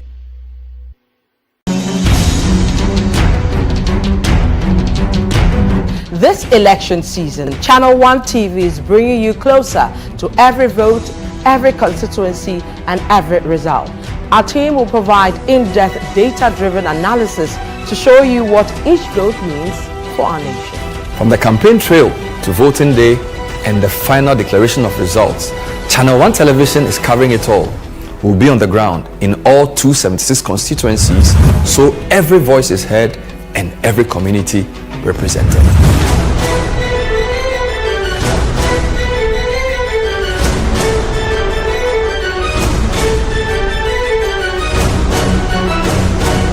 Our comprehensive election coverage brings you every key moment and every voice, with updates from all stakeholders nationwide. This is election news you can trust, powered by the latest data and expert analysis. Join us on Channel 1 TV for election coverage that keeps you informed and engaged. We're here for every step of the journey. Channel 1 TV, your election bureau.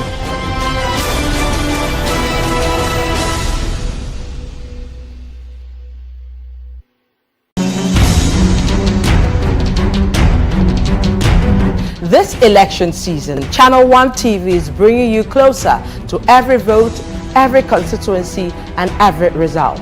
Our team will provide in-depth data-driven analysis to show you what each vote means for our nation. From the campaign trail to voting day and the final declaration of results, Channel 1 Television is covering it all. We'll be on the ground in all 276 constituencies, so every voice is heard and every community represented.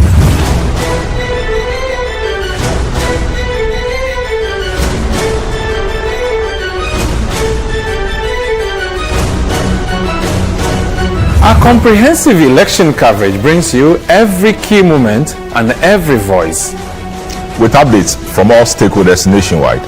This is election news you can trust, powered by the latest data and expert analysis.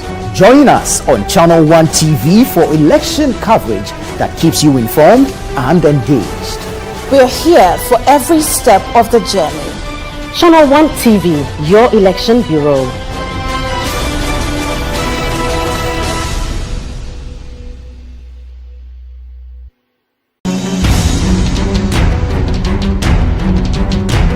This election season, Channel 1 TV is bringing you closer to every vote, every constituency, and every result.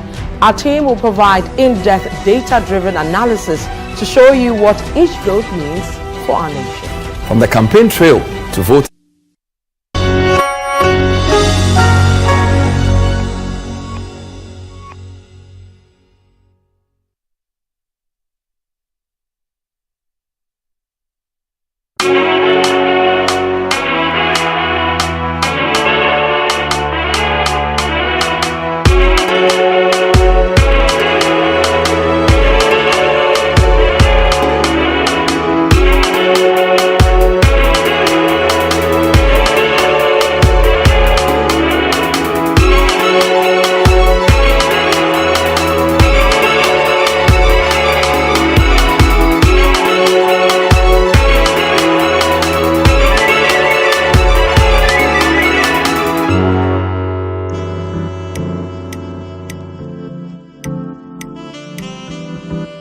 This view is nice. I love it. I just love the layouts, the greenery.